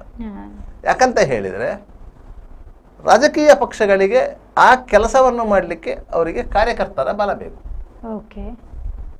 ಯಾವುದೇ ರಾಜಕೀಯ ಪಕ್ಷದಲ್ಲಿ ಪೇಯ್ಡ್ ವಾಲಂಟಿಯರ್ಸ್ ಇಲ್ಲ. ಸಂಬಳ ಕೊಟ್ಟು ಕೆಲಸ ಮಾಡಿಸುವುದು. ಅವರು ಸಂಬಳ ಕೊಟ್ಟು ಕೆಲಸ ಮಾಡಿಸುವುದು ಯಾವಾಗ ಅಂತ ಹೇಳಿದ್ರೆ ಚುನಾವಣೆ ಘೋಷಣೆಯಾಗಿ ಅಭ್ಯರ್ಥಿ ನಾಮಿನೇಷನ್ ಹಾಕಿದ ಮೇಲೆ ಮನೆ ಮನೆಗೆ ಹೋಗಿ ಪ್ರಚಾರ ಮಾಡ್ತಾರಲ್ಲ, ಆ ಸಂದರ್ಭದಲ್ಲಿ 4, 5, 6 ಮಂದಿಯನ್ನು ಸಂಬಳ ಕೊಟ್ಟು ಅವರಿಗೆ ಊಟ ತಿಂಡಿಗೆ ವ್ಯವಸ್ಥೆ ಮಾಡಿ ಕಳಿಸುವುದು. ಅವರು ಈ ವೋಟರ್ ಲಿಸ್ಟ್ ಅನ್ನು ಇಟ್ಕೊಂಡು ಹೋಗ್ತಾರೆ. ಮನೆಯಲ್ಲಿ ಎಷ್ಟು ಮಂದಿಗೆ ವೋಟ್ ಇದೆ ಅಂತ ಕೇಳ್ತಾರೆ. 6 ಮಂದಿಗೆ ಇದೆ. 6 ಮಂದಿ ಎಲ್ಲಿದ್ದಾರೆ ಅಂತ ಹೇಳಿ ಅವ್ರು ಕೇಳೋದಿಲ್ಲ. 6 ಮಂದಿ ಹೆಸರಲ್ಲಿ ಚೀಟಿ ಬರೀತಾರೆ, ಕೊಡ್ತಾರೆ, ವಾಪಸ್ ಬರ್ತಾರೆ. ಇಂತಹ ವ್ಯವಸ್ಥೆಯನ್ನ ಕ್ರಮಬದ್ಧವಾಗಿ ಮಾಡಿದ್ದು ಭಾರತೀಯ ಜನತಾ ಪಕ್ಷ. ಸತ್ಯವಾಗ್ಲೂ ಹೇಳ್ತೇನೆ, ಕಾಂಗ್ರೆಸ್ನವರು ಮಾಡಿಲ್ಲ, ಭಾರತೀಯ ಜನತಾ ಪಕ್ಷವೇ ಮಾಡಿದ್ದು. ಇವತ್ತು ಭಾರತೀಯ ಜನತಾ ಪಕ್ಷ ಕೇವಲ 2 ಸೀಟಿನಿಂದ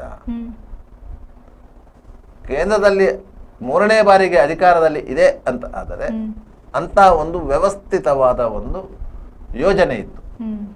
ಮತದಾರರನ್ನು ಸೆಳೆಯುವ ಯೋಜನೆ ಇತ್ತು, ಮತದಾರರನ್ನು ಗುರುತಿಸುವ ಯೋಜನೆ ಇತ್ತು. ಆ ಯೋಜನೆಯನ್ನು ಅವರು ತಳಮಟ್ಟದಿಂದ ಮಾಡ್ಕೊಂಡು ಬಂದಿದ್ರು.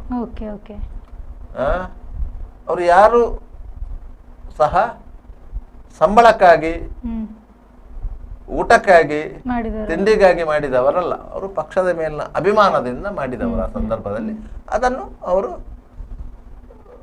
ತ್ರಿಕರಣಪೂರ್ವಕವಾಗಿ ಮಾಡಿದ್ರು. ಆದ್ದರಿಂದ ಬಿಜೆಪಿ ಆ ಲೆವೆಲ್ಗೆ ಬಂದದ್ದು. ಒಂದು ಮನೆಗೆ ಬಿಜೆಪಿಯ ವಾಲಂಟಿಯರ್ಸ್ ಚುನಾವಣಾ ಪ್ರಚಾರಕ್ಕಾಗಿ ಹೋದ್ರೆ ಆ ಮನೆಯಲ್ಲಿ ಕೂತ್ಕೊಂಡು ಆ ಮನೆಯವರನ್ನ ಮಾತಾಡಿಕೊಂಡು ಅವರನ್ನು ವಿಶ್ವಾಸಕ್ಕೆ ತೆಗೆದುಕೊಂಡು ಮಾತಾಡ್ತಾರೆ. ಹೇಗೆ ಅಂತ ಹೇಳಿದರೆ ವೋಟರ್ ಲಿಸ್ಟಲ್ಲಿ ಡೋರ್ ನಂಬರ್ ಇರ್ತದೆ. ಆ ವೋಟರ್ ಲಿಸ್ಟಲ್ಲಿ 4 ಮಂದಿ ಹೆಸರು ಇರ್ತದೆ. ಕೇಳ್ತಾರೆ 4 ಮಂದಿ ಇದ್ದಿದ್ದು. ಆಗ ಮನೆಯವರು ಸಹಜವಾಗಿ ಮಾತಾಡುವಾಗ ಹೇಳ್ತದೆ 4 ಮಂದಿ ಇಲ್ಲ, 2 ಮಾತ್ರ ಇರುವುದು ನಾವು, ಮತ್ತಿಬ್ರು ಒಬ್ರು ಬಾಂಬೆಯಲ್ಲಿದ್ದಾರೆ, ಮತ್ತೊಬ್ಬರು ಗಲ್ಫಲ್ಲಿದ್ದಾರೆ. ಅವರು ಓಟ್ ಹಾಕ್ಲಿಕ್ಕೆ ಬರೋದಿಲ್ಲ ಅಂತ ಹೇಳಿ ಅಲ್ಲಿಗೆ ಆ 2 ಓಟಿನ ಎದುರಲ್ಲಿ ಟಿಕ್ ಹಾಕಿದ್ರು. ಆ 2 ಓಟುಗಳು ಬರುವುದಿಲ್ಲ ಅಂತ ಹೇಳಿ ಆಯ್ತಾ. ಮತ್ತೊಂದು ಮನೆಗೆ ಹೋದ್ರು. ಒಬ್ಳು ಮದುವೆಯಾಗಿ ಗಂಡನ ಮನೆಗೆ ಹೋಗಿದ್ದಾಳೆ, ಒಬ್ಳು ಕೆಲಸಕ್ಕೆ ಹೋಗ್ತಾ ಇದ್ದಾಳೆ, ಮತ್ತೊಬ್ಬಳಿಗೆ ಬರ್ಲಿಕ್ಕೆ ಆಗುದಿಲ್ಲ. ಈ ರೀತಿ ಆ ಮನೆಯಲ್ಲಿ ಇರುವಂತ 8 ಓಟುಗಳಲ್ಲಿ 3 ಓಟು ಇಲ್ಲ, ಬರ್ಕೋತಾರೆ. ಆ ಮನೆಯಲ್ಲಿ ಒಬ್ರು ವೃದ್ಧೆ ಇದ್ದಾರೆ, ಅವರಿಗೆ ಓಟ್ ಹಾಕ್ಲಿಕ್ಕೆ ಬರ್ಲಿಕ್ಕೆ ಸಾಧ್ಯ ಆಗುದಿಲ್ಲ ಅಂತದನ್ನು ಒಂದು ಸೈಡ್ ಅಲ್ಲಿ ಟಿಕ್ ಮಾಡ್ತಾರೆ. ಈ ರೀತಿಯಾಗಿ ಪ್ರತಿ ಮನೆಯಲ್ಲಿ ಹೋಗಿ ಒಂದು 5 ನಿಮಿಷವನ್ನು ಕಳೆದು ಅವರು ಸಂಜೆಯ ವೇಳೆಗೆ ಒಂದು 100 ಮನೆಯನ್ನು ಕಂಪ್ಲೀಟ್ ಮಾಡ್ತಾರೆ. 100 ಮನೆಯನ್ನು ಕಂಪ್ಲೀಟ್ ಮಾಡಿ ಅದಕ್ಕೆ ಒಂದು ಲಿಸ್ಟ್ ಬರ್ತಾರೆ. ನಾವು ಸಂಪರ್ಕ ಮಾಡಿದ ಮನೆಗಳ ಸಂಖ್ಯೆ 100, ಒಟ್ಟು ಮತದಾರರ ಸಂಖ್ಯೆ ಹ್ಮ್. ಇಷ್ಟು. ಹ್ಮ್. ಮತದಾನಕ್ಕೆ ಗೈರು ಹಾಜರಾಗುವವರ ಸಂಖ್ಯೆ ಹಾ. ಇಷ್ಟು. ಓಕೆ, ಅದು ಕೂಡ ಬರ್ಕೋತಾರೆ. ಅದು ಸಹ ಬರೀತಾರೆ. ಹ್ಮ್. ಮತದಾನ ಮಾಡಲು ಅಸಕ್ತರಾದವರ ಸಂಖ್ಯೆ. ಸಂಖ್ಯೆ ಇಷ್ಟು. ಹ್ಮ್.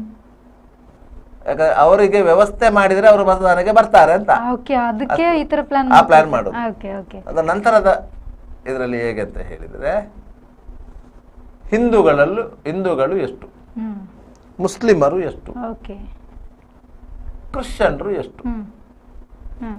ನೆಕ್ಸ್ಟ್ ಹಿಂದೂಗಳಲ್ಲಿ ಆಚಾರಿಗಳು ಎಷ್ಟು, ಬ್ರಾಹ್ಮಣರು ಅದ್ರಲ್ಲೂ ಎಷ್ಟು, ವಿಂಗಡಣೆ ಮಾಡ್ತಾರೆ. ಬಿಲ್ಲವರೆಷ್ಟು, ಹ್ಮ್. ಬೇರೆ ಬೇರೆ ಜಾತಿಯವರು ಎಷ್ಟು, ಈ ರೀತಿಯ ಒಂದು ಲಿಸ್ಟ್ ಮಾಡ್ತಾರೆ. ಹ್ಮ್. ಆ ಲಿಸ್ಟನ್ನು ಆವತ್ತೇ ಸಂಜೆ ವಾರ್ಡ್ ಕಮಿಟಿ ಏನಿದೆ, ಹ್ಮ್. ಹ್ಮ್. ಒಂದು 4 ವಾರ್ಡ್ಗಳಿಗೆ ಒಂದು ಕಮಿಟಿ ಅಂತ ಇರ್ತದೆ, ಆ ಕಮಿಟಿಗೆ ಮುಟ್ಟಿಸ್ತಾರೆ. ಓಕೆ. ಆಯ್ತಾ? ಹ್ಮ್.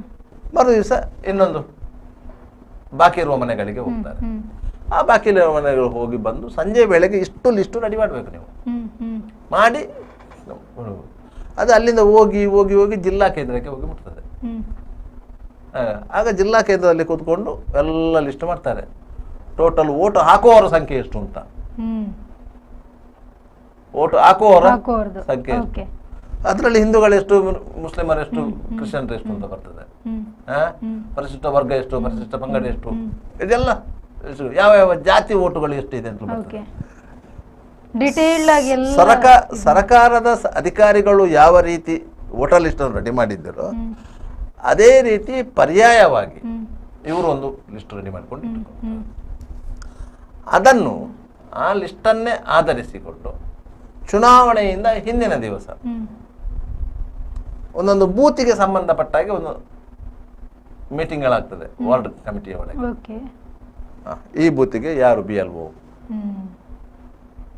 ಅವನಿಗೆ ಇದು ಬದಲಿ ಯಾರು, ಯಾಕಂದ್ರೆ ಒಬ್ಬನ ಬೆಳಿಗ್ಗೆಯಿಂದ ಸಂಜೆವರೆಗೆ ಕೂತ್ಕೊಳ್ಳಿಕ್ಕೆ ಆಗೋದಿಲ್ಲ, ಬದಲಿ ಯಾರು ಮತ್ತೆ ಇದೆಲ್ಲ ಮೀಟಿಂಗ್ ಆಗಿ ಎಲ್ಲ ವ್ಯವಸ್ಥೆ ಮಾಡ್ತಾರೆ. ಅವರಿಗೆ ಊಟದ ವ್ಯವಸ್ಥೆ ಎಲ್ಲಿ,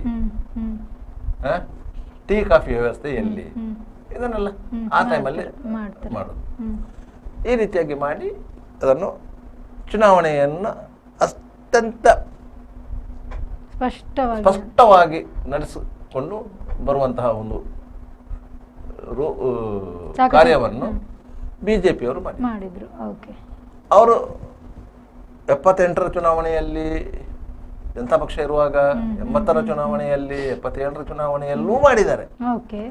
ಅದರ ನಂತರದ ಎಲ್ಲಾ ಚುನಾವಣೆ ಮಾಡಿದ್ದಾರೆ. ಈಗಲೂ ಆ ಚುನಾವಣೆಯಲ್ಲೂ ಮಾಡ್ತಾರೆ, ಈಗಲೂ ಮಾಡ್ತಾರೆ. ಫೀಲ್ಡ್ ವರ್ಕಿಗೆ ಹೋಗುವಂತಹ ಕಾರ್ಯಕರ್ತರು ಏನಿದ್ದಾರೆ ಅದು ಫಿಕ್ಸೆಡ್, ಇಂಥವರೇ ಹೋಗಬೇಕು ಅಂತ. ಎಲ್ಲರನ್ನು ಜನ ಇಲ್ಲ ಮಾರೆ ನೀನು ಬಾ ಅಂತ ಹೋಗುವಂತದ್ದು ಇಲ್ವೇ ಇಲ್ಲ. ಆದ್ರೆ ಕಾಂಗ್ರೆಸ್ ನಲ್ಲಿ ಅಂತ ಪರಿಸ್ಥಿತಿ ಇಲ್ಲ. ಕಮ್ಯುನಿಸ್ಟ್ ಅಲ್ಲಿ ಇತ್ತು. ಕಮ್ಯುನಿಸ್ಟ್ ನಲ್ಲಿ ಆ ಪಕ್ಷದಲ್ಲಿ ಸಮರ್ಪಣಾ ಮನೋಭಾವದ ಕಾರ್ಯಕರ್ತರಿದ್ರು. ಆದ್ರೆ ಕಾಂಗ್ರೆಸ್ ನಲ್ಲಿ ಇಲ್ಲ. ಕಾಂಗ್ರೆಸ್ನವ್ರದ್ದು ಏನಂತ ಹೇಳಿದ್ರೆ ಒಟ್ಟಾರೆ ಒಬ್ಬನಿಗೆ 4 ಒಂದು ವೋಟರ್ ಲಿಸ್ಟ್ ಕೊಟ್ಟರು, ಫೀಲ್ಡ್ಗೆ ಹೋಗಿ ಇದು ಮಾಡ್ಕೊಂಡು ಬನ್ನಿ. ಅವ 10 ಮನೆಗೆ ಹೋದ, ಹೋಗಿ ಊಟ ಮಾಡಿದ, ಮಲಗಿದ. ಈ ರೀತಿಯಾಗಿ ಮಾಡ್ತಾ ಇದ್ದದ್ದು. ಚುನಾವಣೆಯ ದಿವಸ ಅವರು ಲೆಕ್ಕ ಆಗ್ತಾ ಇದ್ರು. ಚುನಾವಣೆ ದಿವಸ ಏನಿಲ್ಲ, ವೋಟರ್ ಲಿಸ್ಟ್, ಆ ವೋಟರ್ ಲಿಸ್ಟ್ ಅವರು ಮನೆಗೆ ಹೋದ ಟಿಕ್ ಮಾಡಿದ ವೋಟರ್ ಲಿಸ್ಟ್ ಇದೆಲ್ಲ ಅದು ಚುನಾವಣಾ ಬೂತಿನ ಒಳಗೆ ಇರ್ತದೆ.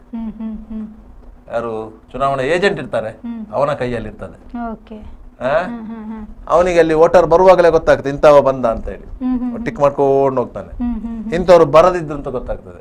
ಪ್ರತಿ 1 ಗಂಟೆಗೆ ಒಮ್ಮೆ ಯಾರು ಬರಲಿಲ್ಲ ಅಂತ ಹೇಳಿ ಆ ನಂಬರ್ ಅನ್ನು ನೋಟ್ ಮಾಡಿಕೊಂಡು ಹೊರಗೆ ಕಳಿಸ್ತಾರೆ. ಅಲ್ಲಿ ಹೊರಗೆ ಒಂದು ಬೂತ್ ಇರ್ತದೆ, ಆ ಬೂತಿನವರಿಗೆ ಕಳಿಸ್ತಾರೆ. ಇಷ್ಟಿಷ್ಟು ಮಂದಿ ಬರಲಿಲ್ಲ ನೋಡಿ, ಅವ್ರು ಎಲ್ಲಿದ್ದಾರೆ, ಅವ್ರನ್ನ ಕಾಂಟ್ಯಾಕ್ಟ್ ಮಾಡಿ ಅವ್ರನ್ನ ಕರ್ಕೊಂಡು ಬರುವಂತ ವ್ಯವಸ್ಥೆ ಮಾಡಿ. ಓಟು ಹಾಕ್ಲಿಕ್ಕೆ ಬರದವ್ರು ಅಂತ ಇರ್ತಾರಲ್ಲ, ಇವ್ರು ಓಟು ಹಾಕ್ಲಿಕ್ಕೆ ಬರೋದಿಲ್ಲ, ಅಂತವರ ಲಿಸ್ಟ್ ಅನ್ನು ಸುಲಿಗೆ ಮಾಡಿರ್ತಾರೆ. ಅಂತವರ ಬದಲಿಯಾಗಿ ಯಾರನ್ನು ಓಟ್ ಕಳಿಸ್ಬೇಕಂತಲೂ ತೀರ್ಮಾನ ಆಗಿರ್ತದೆ. ಅಂತವರ ಓಟನ್ನು ಪೋಲ್ ಮಾಡುವುದು ಸಹ ವೋಟಿಂಗ್ ವ್ಯವಸ್ಥೆಯಲ್ಲಿ ಒಂದು ಚಾಕಚಕ್ಯತೆ, ಅದನ್ನು ಮಾಡಿರ್ತಾರೆ. ಆ ರೀತಿಯಾಗಿ ಒಂದು ಬೂತ್ ಅಲ್ಲಿ 1000 ಮತಗಳಿದ್ರೆ ಆ ಬೂತಿನಲ್ಲಿ ಗರಿಷ್ಠ ಮತಗಳು ಚಲಾವಣೆ ಆಗುವಂತೆ ಒಂದು, ಮತ್ತು ಚಲಾವಣೆಯಾದ ಮತಗಳಲ್ಲಿ ಹೆಚ್ಚಿನ ಮತಗಳು ತಮ್ಮ ಪಕ್ಷಕ್ಕೆ ಬರುವಂತೆ ಪ್ರಯತ್ನ ಪಡ್ತಾ ಇದ್ದಂತ ಬಿಜೆಪಿಯವರು ಮಾತ್ರ. ಕಾಂಗ್ರೆಸ್ ಅವರು ಅಷ್ಟು ಸೂಕ್ಷ್ಮವಾಗಿ ಅದನ್ನು ಗಮನಿಸ್ತಾ ಇರಲಿಲ್ಲ. ಓಕೆ, ನಾವು ವಿಷಯನ ಇನ್ನಷ್ಟು ಡಿಸ್ಕಸ್ ಮಾಡೋಣ ಸರ್. ಅದಕ್ಕಿಂತ ಮುಂಚೆ ಒಂದು ಚಿಕ್ಕ ವಿರಾಮ.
Park with ease at Ajanta Business Center with security access and convenience at your fingertips.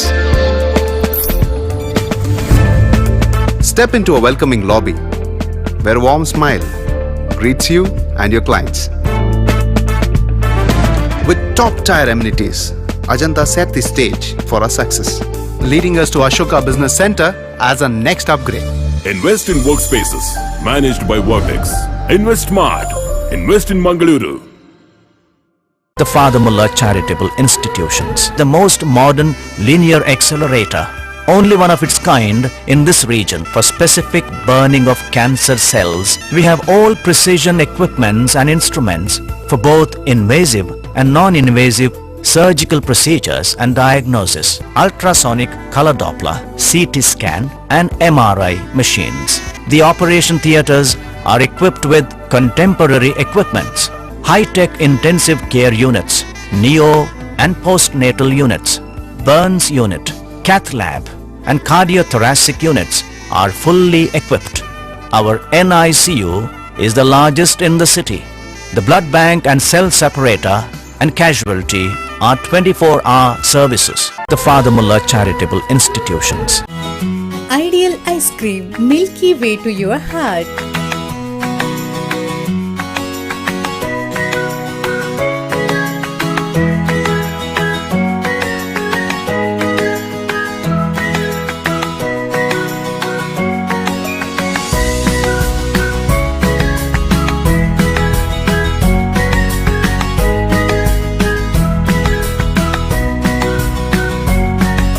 Embellished with a variety of fruits and flavored with rich crunch and chips, they treat your taste buds.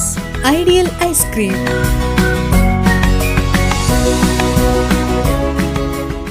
B. Devdas Ganpati Pai Enterprises. All kinds of quality and attractive material available at one place. Biggest showroom in Mangalore city. Admired by public at large. The showroom of your choice.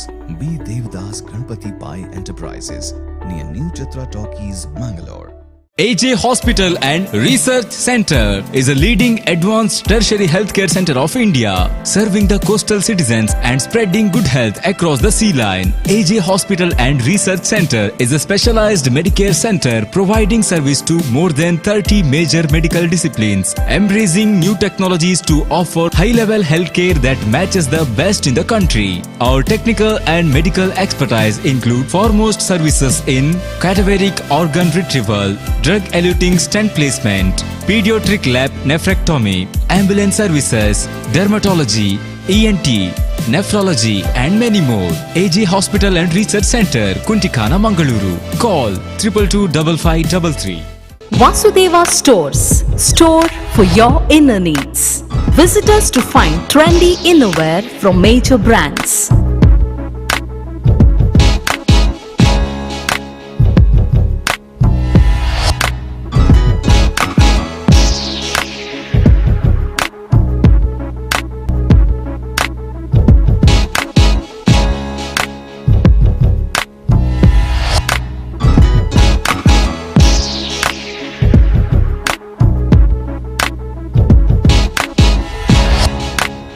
Visit Vasudeva Stores, ground floor, Ideal Towers near Sharavu Ganapati Temple, Mangaluru.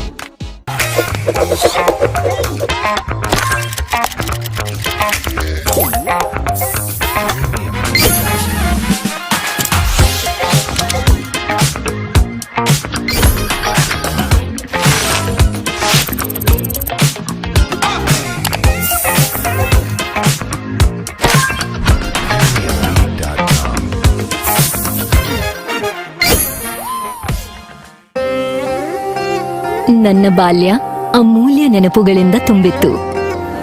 ಸಮಯದ ಸವಾಲನ್ನು ಎದುರಿಸಿ ನಿಂತ ಪರಂಪರೆ. ಆಹಾ, shining, ಆದ್ರೆ ಏನೋ missing.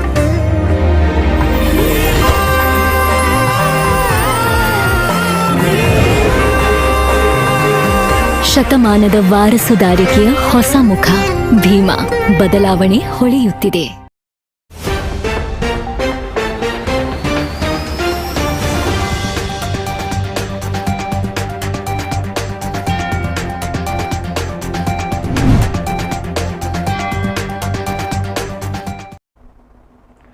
ವಿರಾಮದ ಬಳಿಕ ಸುದ್ದಿಗೊಂದು ಗುದ್ದುಗೆ ಮತ್ತೊಮ್ಮೆ ಸ್ವಾಗತ. ನಾವು ಈಗಾಗಲೇ ಬಿಜೆಪಿಯವರು ಯಾವ ರೀತಿ ಮತದಾರರನ್ನು ಒಟ್ಟುಗೂಡಿಸ್ತಾ ಇದ್ರು ಅದ್ರ ಬಗ್ಗೆ ಎಲ್ಲ ನೋಡಿದ್ವಿ. ಆದರೆ ರಾಹುಲ್ ಗಾಂಧಿ ಅವರು ಭಾರತೀಯ ಚುನಾವಣಾ ಆಯೋಗಕ್ಕೆ ಮತ್ತೆ ಬಿಜೆಪಿಗೆ ಒಂದು ಏನು ಲಿಂಕ್ ಇದೆ, ಅದರಿಂದ ಈ ತರ ಮತಗಳ್ಳತನ ಆಗ್ತಾ ಇದೆ ಅಂತ ದೂರ ಹಾಕಿದ್ದಾರೆ ಸರ್. ಇದ್ರ ಬಗ್ಗೆ ನೀವೇನು ಹೇಳ್ತೀರಾ? ನೋಡಿ, ರಾಹುಲ್ ಗಾಂಧಿ ಅವರು ಹೇಳುತ್ತಿರುವುದು ನಾನು ಸುಳ್ಳು ಅಂತ ಹೇಳುವುದಿಲ್ಲ. ಯಾಕಂತ ಹೇಳಿದರೆ ಅವರು ದಾಖಲೆಗಳ ಆಧಾರದಲ್ಲಿ ಮಾತಾಡಿದ್ದಾರೆ. ಆ ದಾಖಲೆಗಳು ಹೇಗೆ ಸೃಷ್ಟಿಯಾಗ್ತದೆ ಎನ್ನುವುದು ಮುಖ್ಯ. ಚುನಾವಣಾ ಆಯೋಗದ ನಿರ್ದೇಶನದಂತೆ ಆಯಾ ರಾಜ್ಯ ಸರ್ಕಾರಗಳ ಅಧಿಕಾರಿಗಳೇ ಆ ದಾಖಲೆಗಳನ್ನು ಮಾಡುವರು.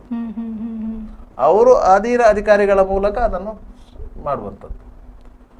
ಆದ್ದರಿಂದ ಆಯಾ ರಾಜ್ಯ ಸರ್ಕಾರಗಳೇ ಅದಕ್ಕೆ ಹೊಣೆಯ ಹೊರತು ರಾಜಕೀಯ ಪಕ್ಷಗಳು ಹೊಣೆ ಅಲ್ಲ. ರಾಜಕೀಯ ಪಕ್ಷಗಳು ಒಂದು ಹೇಳಿದ ಕೂಡಲೇ ಯಾವುದೇ ಒಬ್ಬ ಅಧಿಕಾರಿ ಒಂದು 100 ಮಂದಿಯನ್ನು ಸೇರಿಸ್ತಾ ಇಲ್ಲ. ಈಗ ಬಿಹಾರದ ಚುನಾವಣೆ ಬರ್ತಾ ಇದೆ.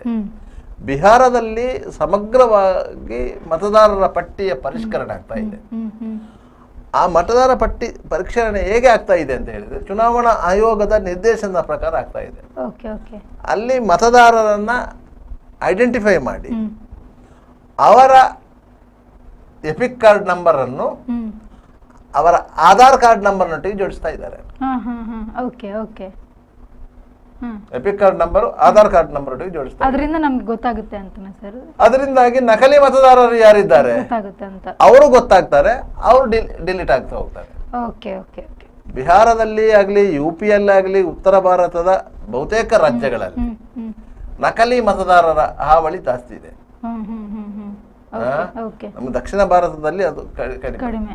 ಯಾಕಂದ್ರೆ ಬಾಂಗ್ಲಾದಿಂದ ಬಂದಂತಹ ನುಸುಳುಕೋರರು ಎಲ್ಲರೂ ಅಲ್ಲಿ ಸುರಿಗೆ ಅವರ ಐಡೆಂಟಿಟಿಗೆ ಬಳಸಿಕೊಳ್ಳುವುದೇ ವೋಟರ್ ಐಡಿಯನ್ನು. ವೋಟರ್ ಐಡಿಯನ್ನು ಡೂಪ್ಲಿಕೇಟ್ ಮಾಡುವಷ್ಟು ಸುಲಭವಾಗಿ ನಿಮಗೆ ಯಾವುದನ್ನು ಮಾಡ್ಲಿಕ್ಕೂ ಆಗುದಿಲ್ಲ. ಮುಖ್ಯವಾದ ವಸ್ತುವೇ ಅದು. ಅದನ್ನೇ ಡೂಪ್ಲಿಕೇಟ್ ಮಾಡುವಷ್ಟು ಯಾವುದೇ ದಾಖಲೆಗಳನ್ನು ಮಾಡ್ಲಿಕ್ಕೆ ಆಗೋದಿಲ್ಲ. ವೋಟರ್ ಐಡಿಯನ್ನು ಬರೀ ಸುಲಭವಾಗಿ ಮಾಡ್ಲಿಕ್ಕೆ ಆಗ್ತದೆ.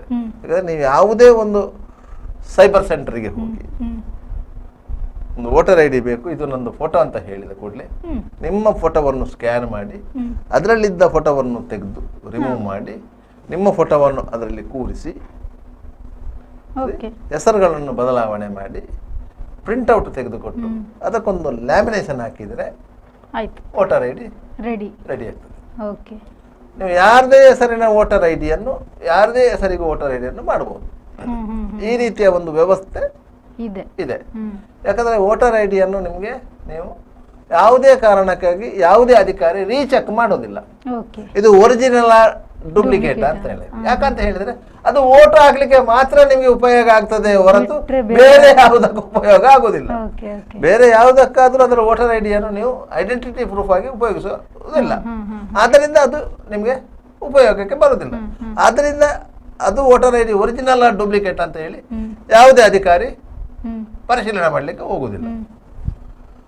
ಆದ್ದರಿಂದ ನೀವು ಚುನಾವಣೆಯ ಸಂದರ್ಭದಲ್ಲಿ ಚುನಾವಣಾ ಆಯೋಗ ಹೇಳುದು, ಒಂದು ವೇಳೆ ನಿಮ್ಮಲ್ಲಿ ವೋಟರ್ ಐಡಿ ಮಿಸ್ ಆಗಿದ್ದಾರೆ, ಹಾಗಾದ್ರೆ ಬಹುತೇಕ ಮಂದಿಯ ವೋಟರ್ ಐಡಿಗಳು ಮಿಸ್ ಆಗಿರ್ತದೆ, ನೀವು ಬದಲಿ ಗುರುತಿನ ಚೀಟಿಯನ್ನು ಮಾಡಬಹುದು ಅಂತ, ಬದಲಿ ಗುರುತಿನ ಚೀಟಿಯನ್ನು ಪ್ರದರ್ಶನ ಮಾಡಬಹುದು ಅಂತ ಹೇಳಿ. ಫೋಟೋ ಇರುವಂತಹ ಯಾವುದಾದ್ರೂ ಸರ್ಕಾರಿ ದಾಖಲೆಗಳನ್ನು ನೀವು ತೋರಿಸಿ ಮಾಡಬಹುದು. ಒಟ್ಟಿಗೆ 16 ದಾಖಲೆಗಳಿವೆ. ಆ ದಾಖಲೆಯನ್ನು ತೋರಿಸಿ ವೋಟರ್ ಐಡಿಯೇ ಬೇಕು ಅಂತ ಇಲ್ಲ, ಯಾಕಂದ್ರೆ ಎಲ್ಲರೂ ಆ ವೋಟರ್ ಐಡಿಯನ್ನು ಕಳ್ಕೊಂಡಿರ್ತಾರೆ. ಆದ್ದರಿಂದ ವೋಟರ್ ಐಡಿಗೆ ಇರುವ ಪ್ರಾಮುಖ್ಯತೆ ಯಾವಾಗ ಅಂತ ಹೇಳಿದ್ರೆ, ನಿಮಗೆ ಕೇವಲ ವೋಟ್ ಹಾಕ್ಲಿಕ್ಕೆ ಅದೊಂದು ಬೇಕು ಅಷ್ಟೇ, ಮತ್ತೆ ಯಾವುದಕ್ಕೂ ಅದು ಬೇಡ. ಯಾಕಂದ್ರೆ ಅದರಲ್ಲಿ ನಿಮ್ಮ ವಾರ್ಡ್ ನಂಬರ್ ಇರ್ತದೆ, ನಿಮ್ಮ ಯಾವ ಕ್ಷೇತ್ರ ಅಂತ ಇರ್ತದೆ, ಮಂಗಳೂರು ಲೋಕಸಭಾ ಕ್ಷೇತ್ರ ಅಂತ ಇರ್ತದೆ, ಮಂಗಳೂರು ದಕ್ಷಿಣ ವಿಧಾನಸಭಾ ಕ್ಷೇತ್ರ ಅಂತ ಇರ್ತದೆ, ಯಾವ ವಾರ್ಡ್ ಅಂತ ಇರ್ತದೆ, ಅದೆಲ್ಲ ಆ ವೋಟರ್ ಐಡಿಯಲ್ಲಿ ದಾಖಲೆ ಇರ್ತದೆ. ನಿಮ್ಮ ವೋಟರ್ ಲಿಸ್ಟ್ ಅಲ್ಲಿ ಯಾವ ದಾಖಲೆಗಳಿರ್ತದೆ ಅದು ವೋಟರ್ ಐಡಿಯಲ್ಲೂ ಇರ್ತದೆ. ಅದರಿಂದಾಗಿ ಅದು ವೋಟ್ ಹಾಕ್ಲಿಕ್ಕೆ ಮಾತ್ರ ಉಪಯೋಗ ಆಗ್ತದೆ ಹೊರತು ಬೇರೆ ಯಾವುದಕ್ಕೂ ಉಪಯೋಗ ಆಗುದಿಲ್ಲ. ಅದರಿಂದ ಅದನ್ನು ಡೂಪ್ಲಿಕೇಟ್ ಮಾಡಿದ್ರು ಯಾರು ಅದನ್ನು ಚೆಕ್ ಮಾಡೋದಿಲ್ಲ. ಅದನ್ನು ಈಗ ಬಿಹಾರದಲ್ಲಿ ಮಾಡ್ತಾ ಇರೋದು. ಆ ಪ್ರಕ್ರಿಯೆಯನ್ನು ಚುನಾವಣಾ ಆಯೋಗ ನಿಲ್ಲಿಸಬೇಕು ಅಂತ ಹೇಳಿ ರಾಹುಲ್ ಗಾಂಧಿಯವರು ಮತ್ತು ಅವರ ಪರಿವಾರ ಪಕ್ಷಗಳು, ಇಂಡಿಯಾ ಒಕ್ಕೂಟ ಅಂತ ಏನು ಹೇಳ್ತೇವೆ, ಆ ಒಕ್ಕೂಟಗಳು ಗಲಾಟೆ ಮಾಡ್ತಾ ಇರೋದು. ಯಾಕಂತ ಹೇಳಿದ್ರೆ ಅವರು ಅಲ್ಲಿ ಈ ನಕಲಿ ಮತದಾರರನ್ನು ಮತದಾರರ ಪಟ್ಟಿಗೆ ಸೇರಿಸಿದ್ದಾರೆ. ಅದಕ್ಕೆ ಈಗ ಅದು ಎಲ್ಲ ಡಿಲೀಟ್ ಆಗ್ತಾ ಹೋಗ್ತಾ ಇದೆ. ನೆಕ್ಸ್ಟ್ ಮತದಾನಕ್ಕೆ ಇವರಿಗೆ ತೊಂದರೆ, ನೆಕ್ಸ್ಟ್ ಮತದಾನ ಆಗುವಾಗ ಅವರು ಡಿಲೀಟ್ ಆಗಿ ಹೋಗ್ತಾರೆ ಅಂತ ಹೇಳಿ. ಅದರಿಂದಾಗಿ ನಮ್ಗೆ ನಮ್ಮ ಮತದಾರರ ಸಂಖ್ಯೆ ಕಡಿಮೆ ಆಗ್ತದೆ ಅಂತ. ನಿಮ್ಗೆ ಏನಾಗ್ತದೆ ಅಂತ ಹೇಳಿದ್ರೆ, ಒಬ್ಬ ಮತದಾರರನ್ನ ಯಾವುದಾದ್ರೂ ಒಂದು ಪಕ್ಷದವರು ಮತದಾರರ ಪಟ್ಟಿಗೆ ಸೇರಿಸಿದ್ದಾರೆ, ಅವನಿಗೆ ಆ ಪಕ್ಷದ ಮೇಲೆ ಒಂದು ಸಣ್ಣ ಮುಲಾಜಿ ಇರ್ತದೆ. ನನ್ನನ್ನು ವೋಟರ್ ಲಿಸ್ಟ್ಗೆ ಸೇರಿಸಿದೆ, ಅವರಿಗೊಂದು ವೋಟ್ ಹಾಕುವ ಅಂತ ಹೇಳಿ. ಆದ್ದರಿಂದಾಗಿ ವೋಟಿಂಗ್ ಸಂಖ್ಯೆಗಳು ಜಾಸ್ತಿ ಆಗ್ತಾ ಇರೋದು. ಚುನಾವಣೆಯಲ್ಲಿ ಗೆಲ್ಲಲಿಕ್ಕೆ ಮತದಾನದ ಅಲ್ಲಿ ಚಲಾವಣೆಯಾದ ಮತಗಳೇ ನಿರ್ಣಾಯಕ ಆಗಿರುವುದರಿಂದ ಅದನ್ನು ಮಾಡ್ತಾ ಇದ್ದಾರೆ. ಆದ್ರಿಂದಾಗಿ ಅವರು ಈ ಮತಗಳ್ಳತನದ ವಿಚಾರದಲ್ಲಿ ಅದನ್ನೊಂದು ಇಶ್ಯೂ ಮಾಡ್ತಾ ಇರೋದು ಚುನಾವಣಾ ಆಯೋಗದ ವಿರುದ್ಧ. ಚುನಾವಣಾ ಆಯೋಗ ಹೇಳಿದೆ, ನೀವು ಅದಕ್ಕೆ ಎಫಿದಾತು ಕೊಡಿ, ನಿಮ್ಮಲ್ಲಿರುವ ಸಾಕ್ಷ್ಯಗಳನ್ನು ಕೊಡಿ, ಇಲ್ಲಾಂದ್ರೆ ನೀವು ಕ್ರಿಮಿನಲ್ ಮೊಕದ್ದಮೆಯನ್ನು ಎದುರಿಸಬೇಕಾಗ್ತದೆ ಅಂತೇಳಿ. ಇವರ ಹತ್ರ ದಾಖಲೆಗಳಿಲ್ಲ, ಇವರ ಹತ್ರ ಇರುವುದು ಚುನಾವಣಾ ಆಯೋಗ ಕೊಟ್ಟಿರುವಂತಹ ವೋಟರ್ ಲಿಸ್ಟ್ ನ ಕಾಪಿಯೇ. ಇದು ತೋರಿಸ್ತಾ ಇದ್ದಾರಲ್ಲ, ಅದು ವೋಟರ್ ಲಿಸ್ಟ್ ನ ಕಾಪಿಯೇ. ಅದು ಏನಾಗ್ತದೆ, ಈಗ ಒಂದು ಮನೆಯಲ್ಲಿ, ಈಗ ನನ್ನದೇ ಉದಾಹರಣೆಯನ್ನು ತೆಗೆದುಕೊಳ್ಳೋದು, ನಾನು 2004ರಲ್ಲಿ ಮಂಗಳೂರಿಗೆ ಬಂದೆ, ನನ್ನ ಊರು ಬಿಟ್ಟು. ಬಾರೆಬೈಲ್ನ ಒಂದು ಮನೆಯಲ್ಲಿ ಬಾಡಿಗೆಗೆ ಇದ್ದೆವು. 2004ರ ಚುನಾವಣೆ ಬಂದ ಸಂದರ್ಭದಲ್ಲಿ ನನ್ನ ಮತ್ತು ನನ್ನ ಮಿಸೆಸ್ನ ಹೆಸರನ್ನು ಆ ಮತದಾರರ ಪಟ್ಟಿಗೆ ಸೇರಿಸಲಾಯಿತು. ನನ್ನ ಊರಿನಲ್ಲಿರುವ ಮತದಾರರ ಪಟ್ಟಿಯಲ್ಲಿ ನನ್ನ ಹೆಸರಿತ್ತು, ಊರಿನಲ್ಲಿರುವ ಮತದಾರರ ಪಟ್ಟಿಯಲ್ಲಿ ನನ್ನ ಹೆಸರು ಇತ್ತು. ಅದನ್ನು ಡಿಲೀಟ್ ಮಾಡಿರ್ಲಿಲ್ಲ. ಅದರ ನಂತರ ನಾವು ಡಿಲೀಟ್ ಮಾಡಿಸಿದೆವು, ಬೇಡ ಅಂತ.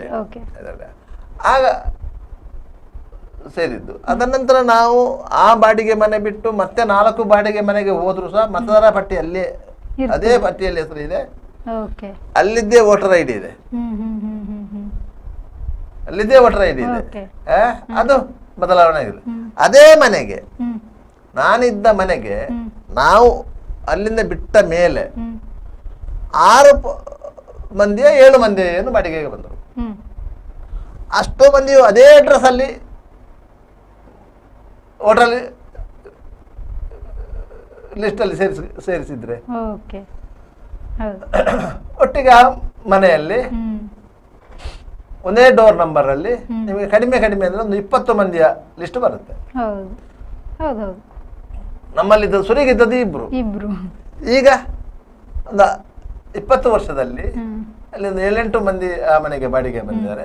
ಅವರು ಅಲ್ಲಿ ವೋಟರ್ ಲಿಸ್ಟ್ಗೆ ಸೇರಿಸಿದ್ದಾರೆ. ಒಂದು 20-25 ಮಂದಿ ಬರ್ತಾರೆ. ಅವರೇ ಅದನ್ನು ಮೊನ್ನೆ ಮಹದೇವಪುರ ವಿಧಾನಸಭಾ ಕ್ಷೇತ್ರದ ಒಂದು ಮನೆಯಲ್ಲಿ ಸೇರಿಸಿದ್ರು. ಒಂದೇ ಮನೆಯಲ್ಲಿ 80 ಮಂದಿ ಇದ್ದಾರೆ.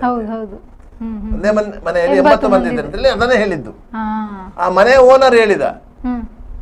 ಸ್ವಾಮಿ ಇದು ಮನೆ ಒಂದೇ ಇರೋದು, ಅದ್ರಲ್ಲಿ ಇರುದೇ ಇಷ್ಟೇ ಮಂದಿ, ಆದ್ರೆ ವೋಟರ್ ಲಿಸ್ಟ್ ಅಲ್ಲಿ ಅಷ್ಟೇ ಯಾಕೆ ಆಯ್ತು ಅಂತ ಹೇಳಿದ್ರೆ ಇಷ್ಟು ವರ್ಷಗಳಿಂದ ಈ ಮನೆಯಲ್ಲಿ ಇದ್ದವರು ವೋಟರ್ ಲಿಸ್ಟ್ಗೆ ಹೆಸರು ಸೇರಿಸಿದ್ದಾರೆ, ಅದ ನಂತರ ಅವರು ಡಿಲೀಟ್ ಆಗಿರ್ಲಿಲ್ಲ ಅವರು, ಅದು ಉಳ್ಕೊಂಡಿದೆ.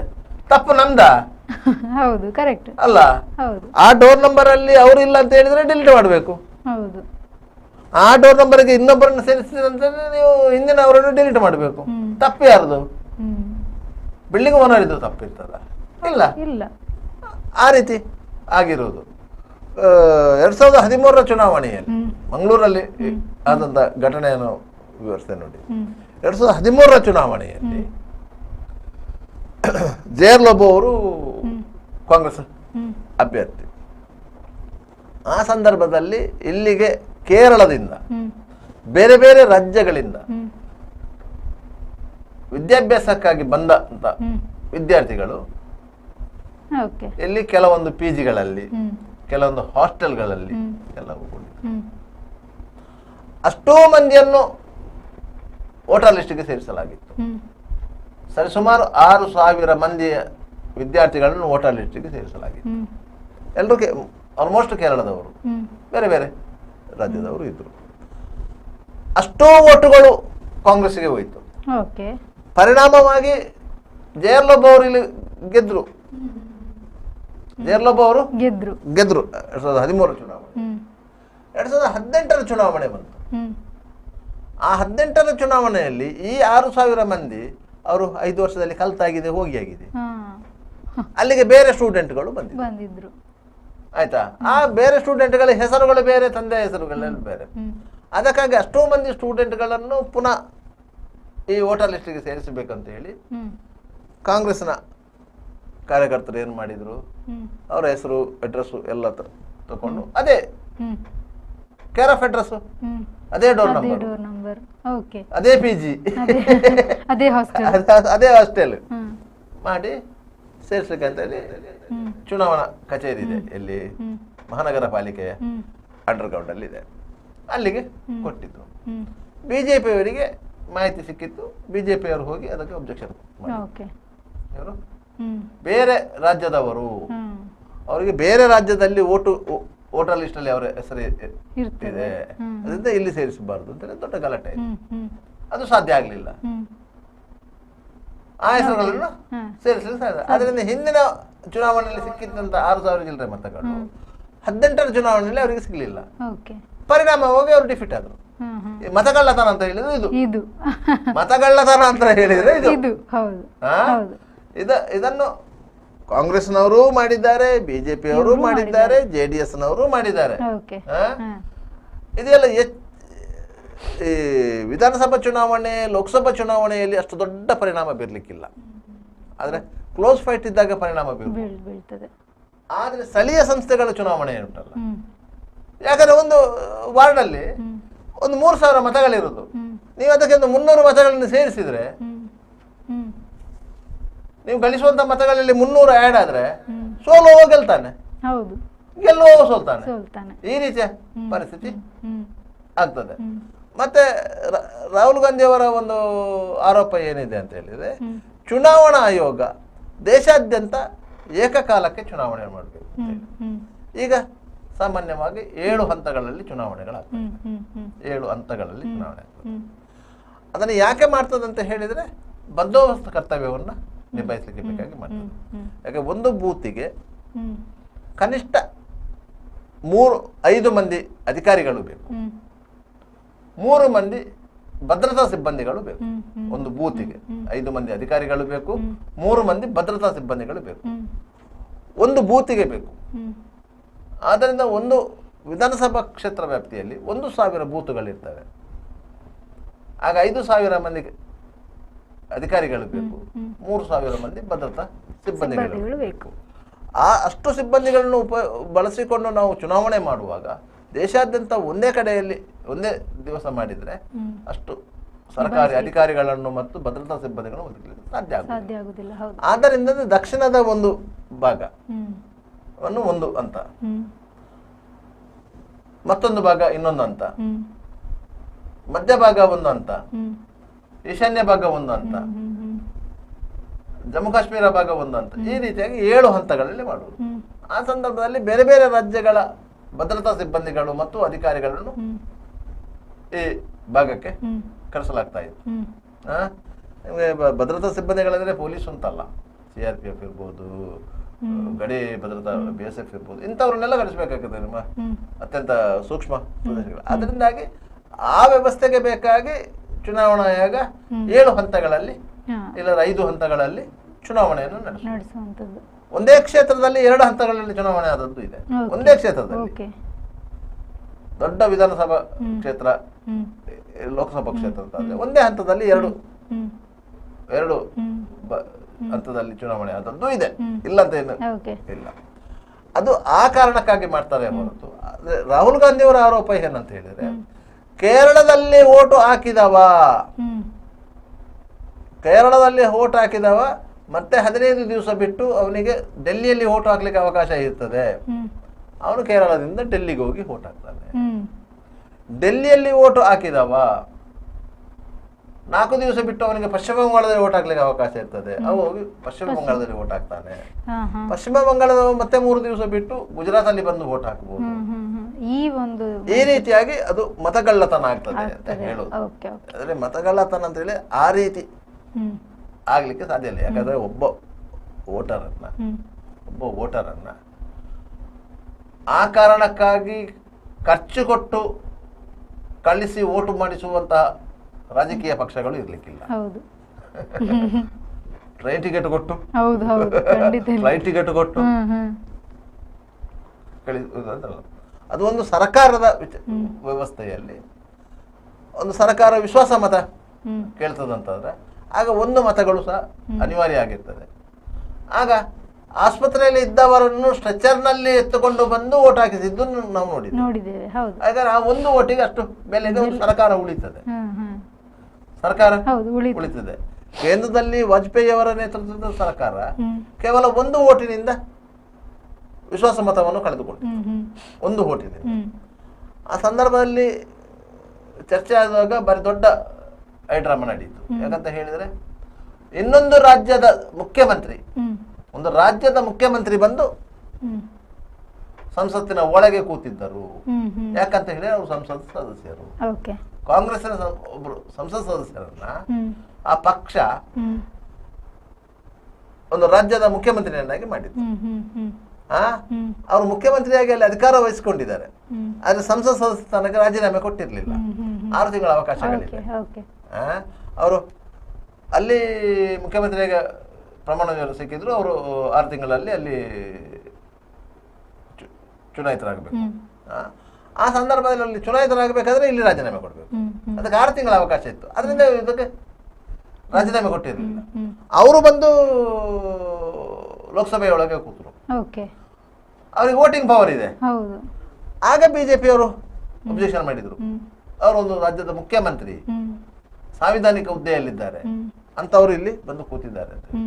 ಆಗ ಸ್ಪೀಕರ್ ಸ್ಥಾನದಲ್ಲಿದ್ದ ಸೋಮನಾಥ್ ಚಟರ್ಜಿ, CPM ನ ನಾಯಕರು, ಅವರು ಅದನ್ನು ಹೇಳಿದರು. ಅವರು ಈ ಸದನದ ಸದಸ್ಯರು. ಟೆಕ್ನಿಕಲಿ, ತಾಂತ್ರಿಕವಾಗಿ ಅವರು ಈ ಸದಸ್ಯ. ಅವರು ಓಟ್ ಹಾಕಬೇಕಾ ಓಟ್ ಹಾಕಬಾರ್ದ ಎನ್ನುವುದು ಅವರ ಆತ್ಮಸಾಕ್ಷಿಗೆ ಬಿಡ್ತಾ ಇದ್ದೇನೆ. ನಾನು ಅದನ್ನು ಮಾಡ್ಲಿಕ್ಕೆ ವಾಜಪೇಯಿ ಅವರು 1 ಮತದ ಅಂತರದಿಂದ ವಿಶ್ವಾಸ ಮತವನ್ನು ಸೋತರು. ಒಂದು ವೇಳೆ ಅವರು ಬಾರದೇ ಇದ್ರೆ ಆಗ ವಿಶ್ವಾಸ ಮತ ಟೈ ಆಗ್ತಾ ಇತ್ತು. ಟೈ ಆದ ಸಂದರ್ಭದಲ್ಲಿ ಸ್ಪೀಕರ್ ಅವರಿಗೆ ಮತದ ಅವಕಾಶ ಸಿಗ್ತಾ ಇತ್ತು. ಸ್ಪೀಕರ್ ಅವರು ಯಾರಿಗೆ ಬೇಕಾದ್ರೆ ಮತ ಹಾಕೋದು. ಸೋಮನಾಥ್ ಚಟರ್ಜಿ ಅವರು ಯಾರಿಗೆ ಮತ ಹಾಕಬಹುದಿತ್ತು. ಆಗ ಸರ್ಕಾರ ಉಳಿಯಲೂಬಹುದಿತ್ತು, ಹೋಗಲೂಬಹುದಿತ್ತು. 2 ಅವಕಾಶಗಳಿತ್ತು. ಇದರಲ್ಲಿ ಹೋಗಿತ್ತು. ಈ ರೀತಿ ಎಲ್ಲ ಆಗ್ತದೆ. ಅದರಿಂದಾಗಿ ಮತಗಳ್ಳತನ ಅನ್ನೋದು ಅಂತಹ ಸಂದರ್ಭದಲ್ಲಿ ಹೇಳಿಕೊಳ್ಳುವಂಥದ್ದು. ಈಗ ಪ್ರಸ್ತುತ ಮತಗಳ್ಳತನದ ವಿಚಾರ ರಾಷ್ಟ್ರವ್ಯಾಪಿಯಾಗಿ ಅದನ್ನು ಒಂದು ಆಂದೋಲನ ರೀತಿಯಲ್ಲಿ ಮಾಡಬೇಕು ಅಂತ ಹೇಳಿ ರಾಹುಲ್ ಗಾಂಧಿ ಅವರು ಪ್ರಯತ್ನ ಪಡ್ತಾ ಇದ್ದಾರೆ. ಇದು ವಾಸ್ತವವಾಗಿ ಸರಿಯಾಗಬೇಕು. ಯಾಕಂತ ಹೇಳಿದ್ರೆ ಪ್ರತಿಯೊಬ್ಬ ಮತದಾರನಿಗೂ ಒಬ್ಬ ಮತದಾರ 1 ವೋಟೇ ಇರಬೇಕು. ಅವ ಕಳ್ಳ ಮತದಾನ ಮಾಡಬಾರ್ದು. ಅವನನ್ನು ಒಬ್ಬ ಕಳ್ಳ ಅಂತ ಹೇಳಿ ನಾವು ಗುರುತಿಸಬಾರ್ದು. 1 ವೋಟ್ ಹಾಕಿದ್ದಾನೆ, ಅವನ ಹೌದು. ಹಾಕ್ಲೇಬೇಕು. ಹೌದು. ಆದ್ದರಿಂದಾಗಿ ಅವನ ವೋಟರ್ ಐ ಡಿಯನ್ನು ಅವನ ಆಧಾರ್ ಕಾರ್ಡಿಗೆ ಲಿಂಕ್ ಮಾಡಿ ಸಹಜವಾಗಿಯೇ ನಿಮಗೆ ಗೊತ್ತಾಗ್ತದೆ. ಆ ರೀತಿ ಮಾಡಿ ಒಂದು ಪಾರದರ್ಶಕ ವ್ಯವಸ್ಥೆ ಅಂತಂದ್ರೆ ಚುನಾವಣೆಯನ್ನ ನಾವು ಪರಮ ಪವಿತ್ರ ಅಂತ ಹೇಳ್ತೇವೆ. ಅದರಿಂದ ಅದು ಪವಿತ್ರವಾಗಿ ಉಳಿತದೆ ಅಂತ. ಓಕೆ, ಧನ್ಯವಾದಗಳು ಸರ್ ನಮ್ಮ ಜೊತೆ ಇಷ್ಟೊತ್ತು ಕಾರ್ಯಕ್ರಮದಲ್ಲಿ ಕೂತು ಮಾಹಿತಿನ ಹಂಚ್ಕೊಂಡಿದ್ದಕ್ಕೆ. ನೋಡಿದ್ರಲ್ವ ವೀಕ್ಷಕರು, ಇದಾಗಿತ್ತು ಇವತ್ತಿನ ನಮ್ಮ ಸುದ್ದಿಗೊಂದು ಗುದ್ದುವಿನ ಸುದ್ದಿ. ಮುಂದೆ ಇನ್ನಷ್ಟು ಸುದ್ದಿನ ನಿಮ್ಗೋಸ್ಕರ ತಗೊಂಡ್ ಬರ್ತೀವಿ. ಅಲ್ಲಿವರೆಗೂ ನೋಡ್ತಾ ಇರಿ V4 news.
Park with ease at Ajanta Business Center with security access and convenience at your fingertips.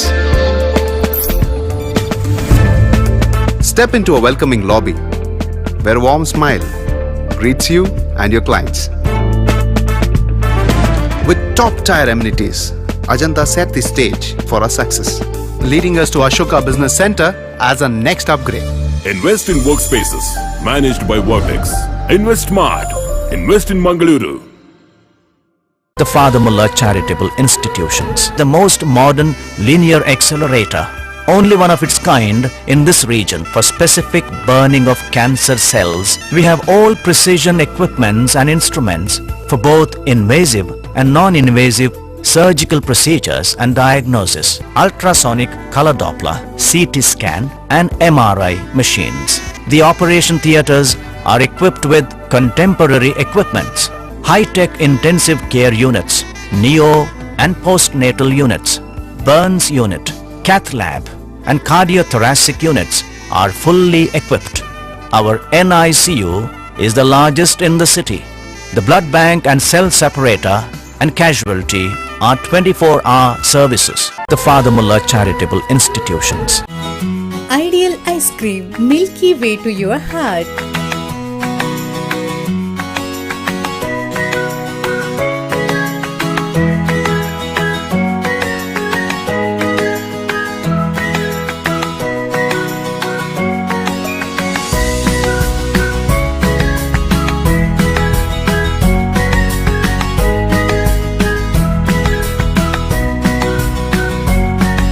Embellished with a variety of fruits and flavored with rich crunch and chips. They treat your taste buds. Ideal ice cream.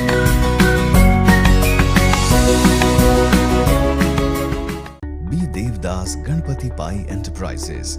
All kinds of quality and attractive material available at one place. Biggest showroom in Mangalore city. Admired by public at large. The showroom of your choice. B. Devdas Ganpati Pai Enterprises near New Chitra Talkies, Mangalore.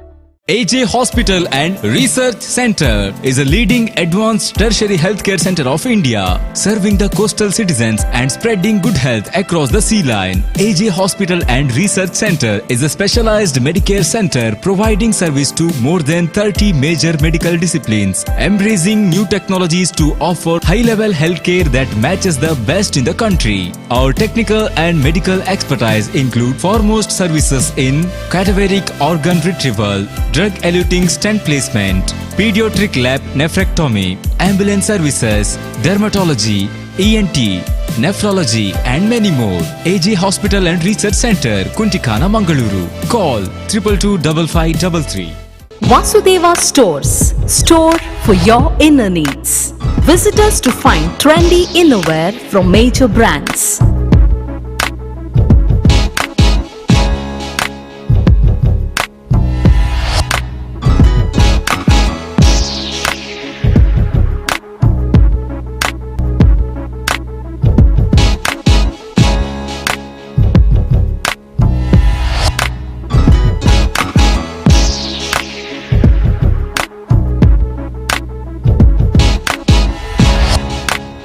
Visit Vasudeva Stores, ground floor, Ideal Towers near Sharavu Ganapati Temple, Mangaluru.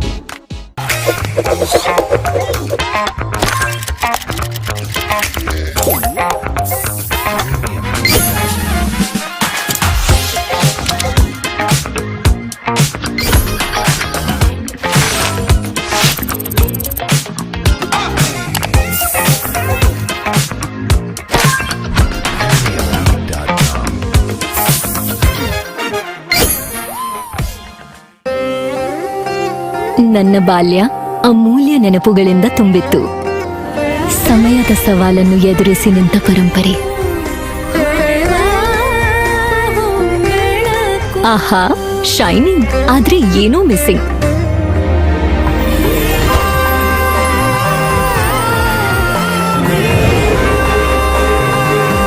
ಶತಮಾನದ ವಾರಸುದಾರಿಕೆಯ ಹೊಸ ಮುಖ ಭೀಮಾ.